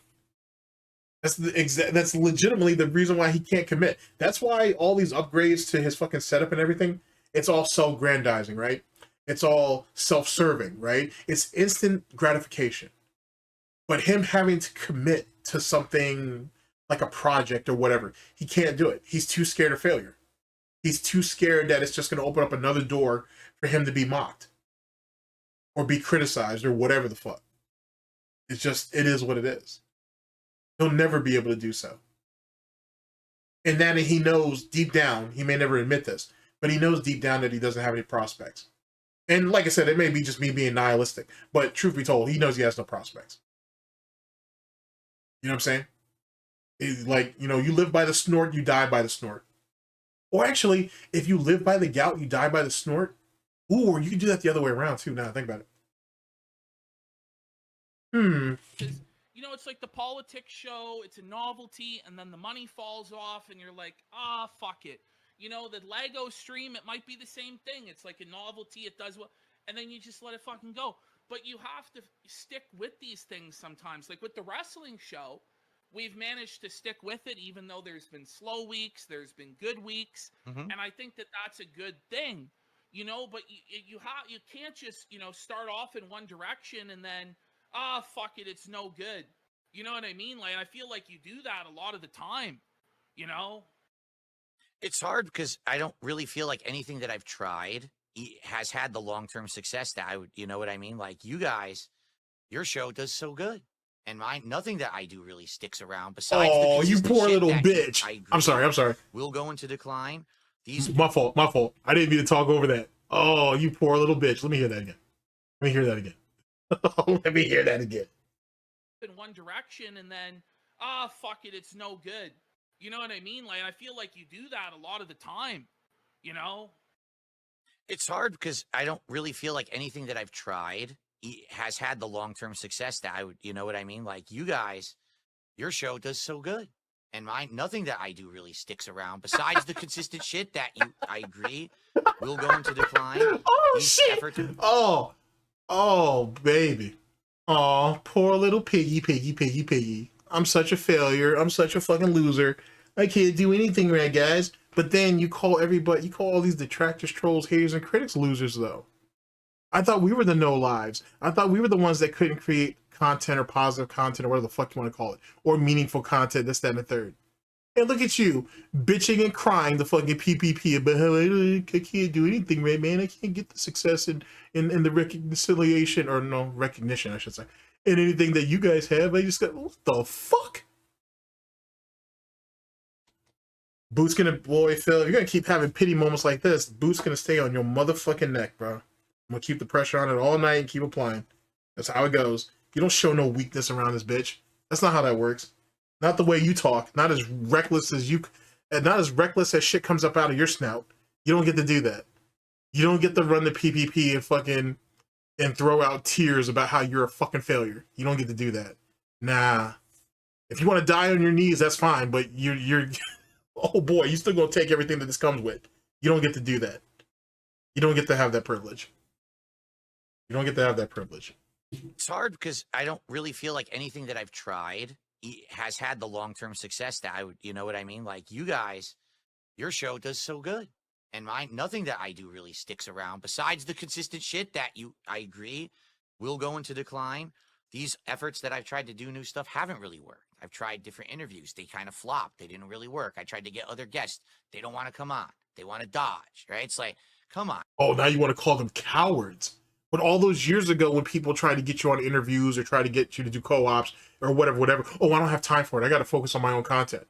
But when it's applied to everybody else, they're dodging you. They're all cowards. Oh, okay. This, ladies and gentlemen, should be a lesson to you to never ever give a fucking lolcow any type of mercy or sympathy. They're not worthy of it. And I'm an asshole, so you can definitely say that about me too. But don't ever give no lolcow any fucking sense of mercy. Don't ever do it. One of the worst mistakes you can make. Piece of shit's always going to be a piece of shit. Man, I want to do this stuff. I do. I was willing to do it. And then it's just calling people cowards, literally calling people cowards. efforts that I've tried to do new stuff haven't really worked. I've tried different interviews. They kind of flopped. They didn't really work. I tried to get other guests. They don't want to come on. They want to dodge, right? It's like, come on, man. I want to do this stuff. I do. I was willing to do it. And then it's just like, is it really worth it? And I hear you. Like, it feels like I went right back to square one, but at the same time, I'm doing good. I'm actually doing better than I was, which is great.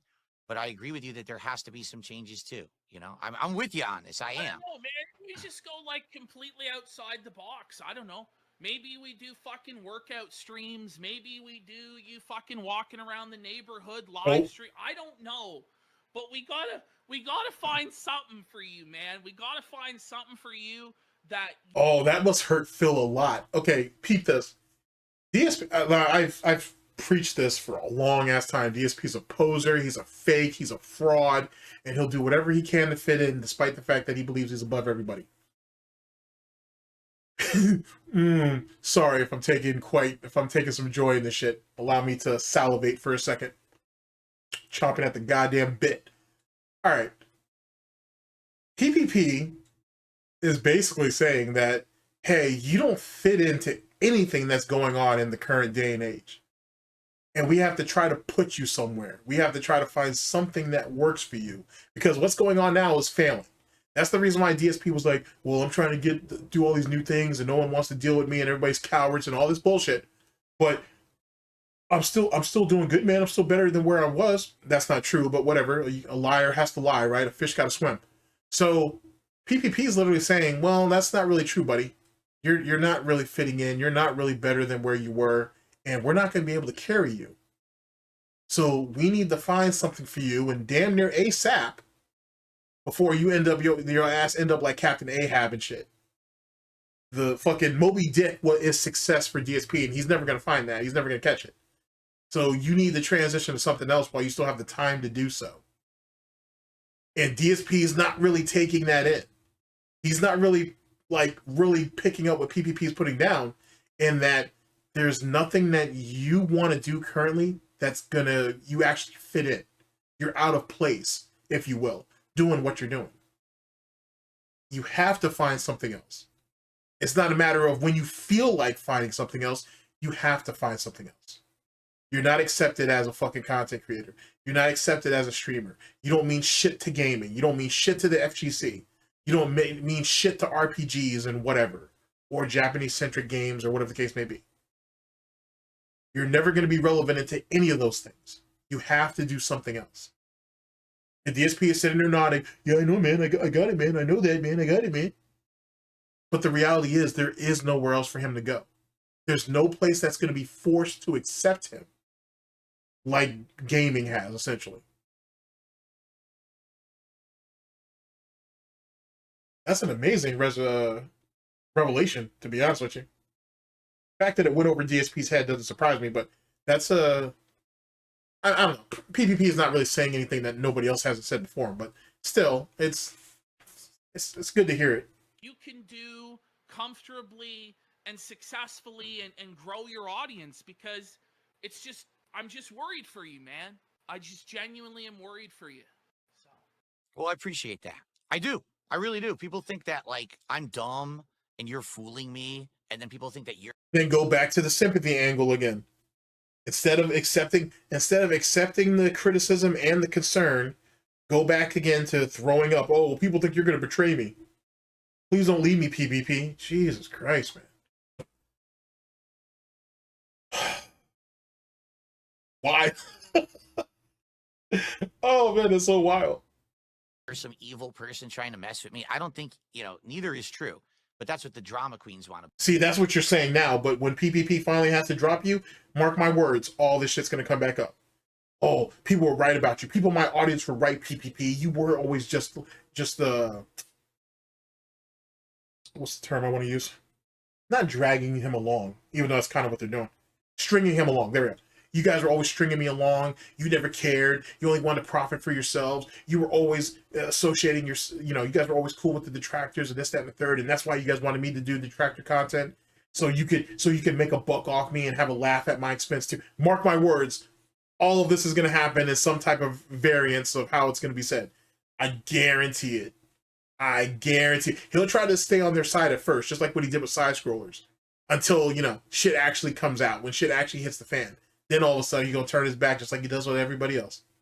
Just like how, because I'm an asshole, just like how I said all those people over there that was associated with Review Tech USA, sooner than later he was gonna turn on y'all. And that's exactly what he did. He sat there and turned on each and every one of y'all. And I said he was going to, because that's what he does. That's what's in Rich's nature. I'll say, DTA, don't trust anybody. You guys should have known better.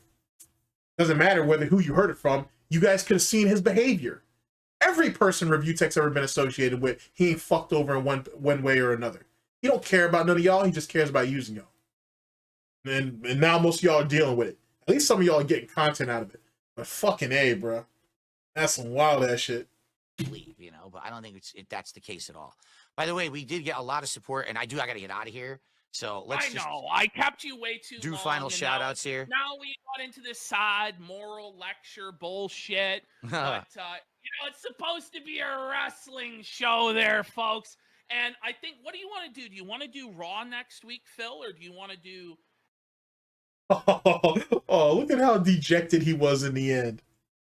Oh, wow. Oh, I was fucking exhausted. All right. I'm not even physically exhausted. It was just like fucking, Jesus Christ, man. Fucking boxing 52 rounds and shit. Like, god damn, dog. That's fucking wild. It's fucking wild. All right. So there's that. I'll go over the whole Grill Phil segment later. Much later. much later. It's interesting watching PPP exude the type of exhaustion that I'm kind of talking about now. At least mentally exhausted. I like fucking like DSP is just mentally exhausting. It's amusing to me at the very least, but for PPP, he's trying to convey it that he give a fuck. The reality is, though, is that there's just no helping DSP. To be honest with you, there's not enough goodwill. There's not enough generosity and humanity to convince DSP to do better for self. Just the reality of it. DSP, for all intents and purposes, is out here to be taken advantage of, and that's just what's going to happen. He's taking advantage of people. He's going to be taking advantage of himself. If he don't like it, then he needs to change. He don't want to change, so fuck him. He gets everything that comes with it, and some. It's just a situation. Okay, so, let's see here. What are we going to use to close this out with? Let's see here. Yeah, why not? Why not? Okay, so, ladies and gentlemen, final thoughts. Yikes. I'd like to tell you that this is going to be a wake-up call, to be honest. And maybe you'll see some type of self-reflection on the pre-stream, which would theoretically be today, theoretically. Depending on when you're watching this, I guess. What would that be? March 7th. Theoretically, you might see some self-reflection. I would guess, I don't know. I want to tell you no. It'll be just business as usual. I do think DSP is going to probably throw a bitch fit, or he's definitely going to badger PPP on Discord for a while, maybe feeling like he came across too harsh or whatever the case may be. We'll see how that plays out. I personally don't feel bad for DSP whatsoever. Fuck him. You know what I'm saying? Fuck him. He's done everything in his power for this to happen the way it does, or what has happened to him to happen. Let him eat it. Let him deal with it. Let him lay in it. Whatever. A pig's gotta let the pig fucking wallop in his own fucking filth, and whatever happens, happens. But with that, or in that, I should say, for those of you who, for whatever reason, feel any type of sense of mercy or sympathy for him or whatever, I honestly, not that you should care whether I do or not, I don't hold anything against you, to be honest. The human aspect of seeing someone constantly shoot themselves in the fucking foot over and over and over again and keep limping along like they're okay, I think it's innately there's something innate about people wanting to see someone do better or help them or at least give them well wishes and shit. I may just be past that at this particular point, but I don't fault anybody for doing so. I think it's kind of you're wasting your time and energy, but the same thing could be said for me doing this shit. So it is what it is.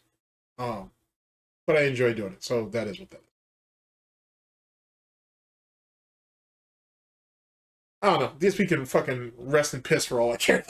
Like I said, the bacon grease is gonna flow. I'm gonna continue to cut bacon off his back. It is what it is. This is what he wanted. This is the price for it, basically. It's not hard to be a decent human being. It's not hard to be a decent person.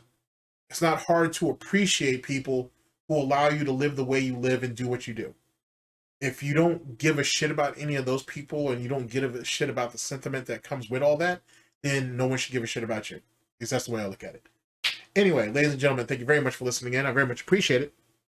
And I will catch you for the next one of these, whenever that may be, hopefully sooner than later.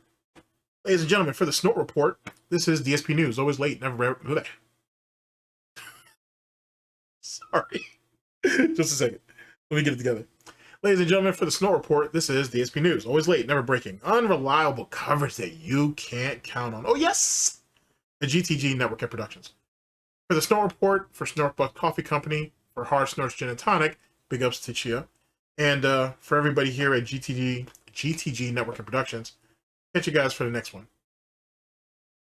Take care of yourselves, people. Later.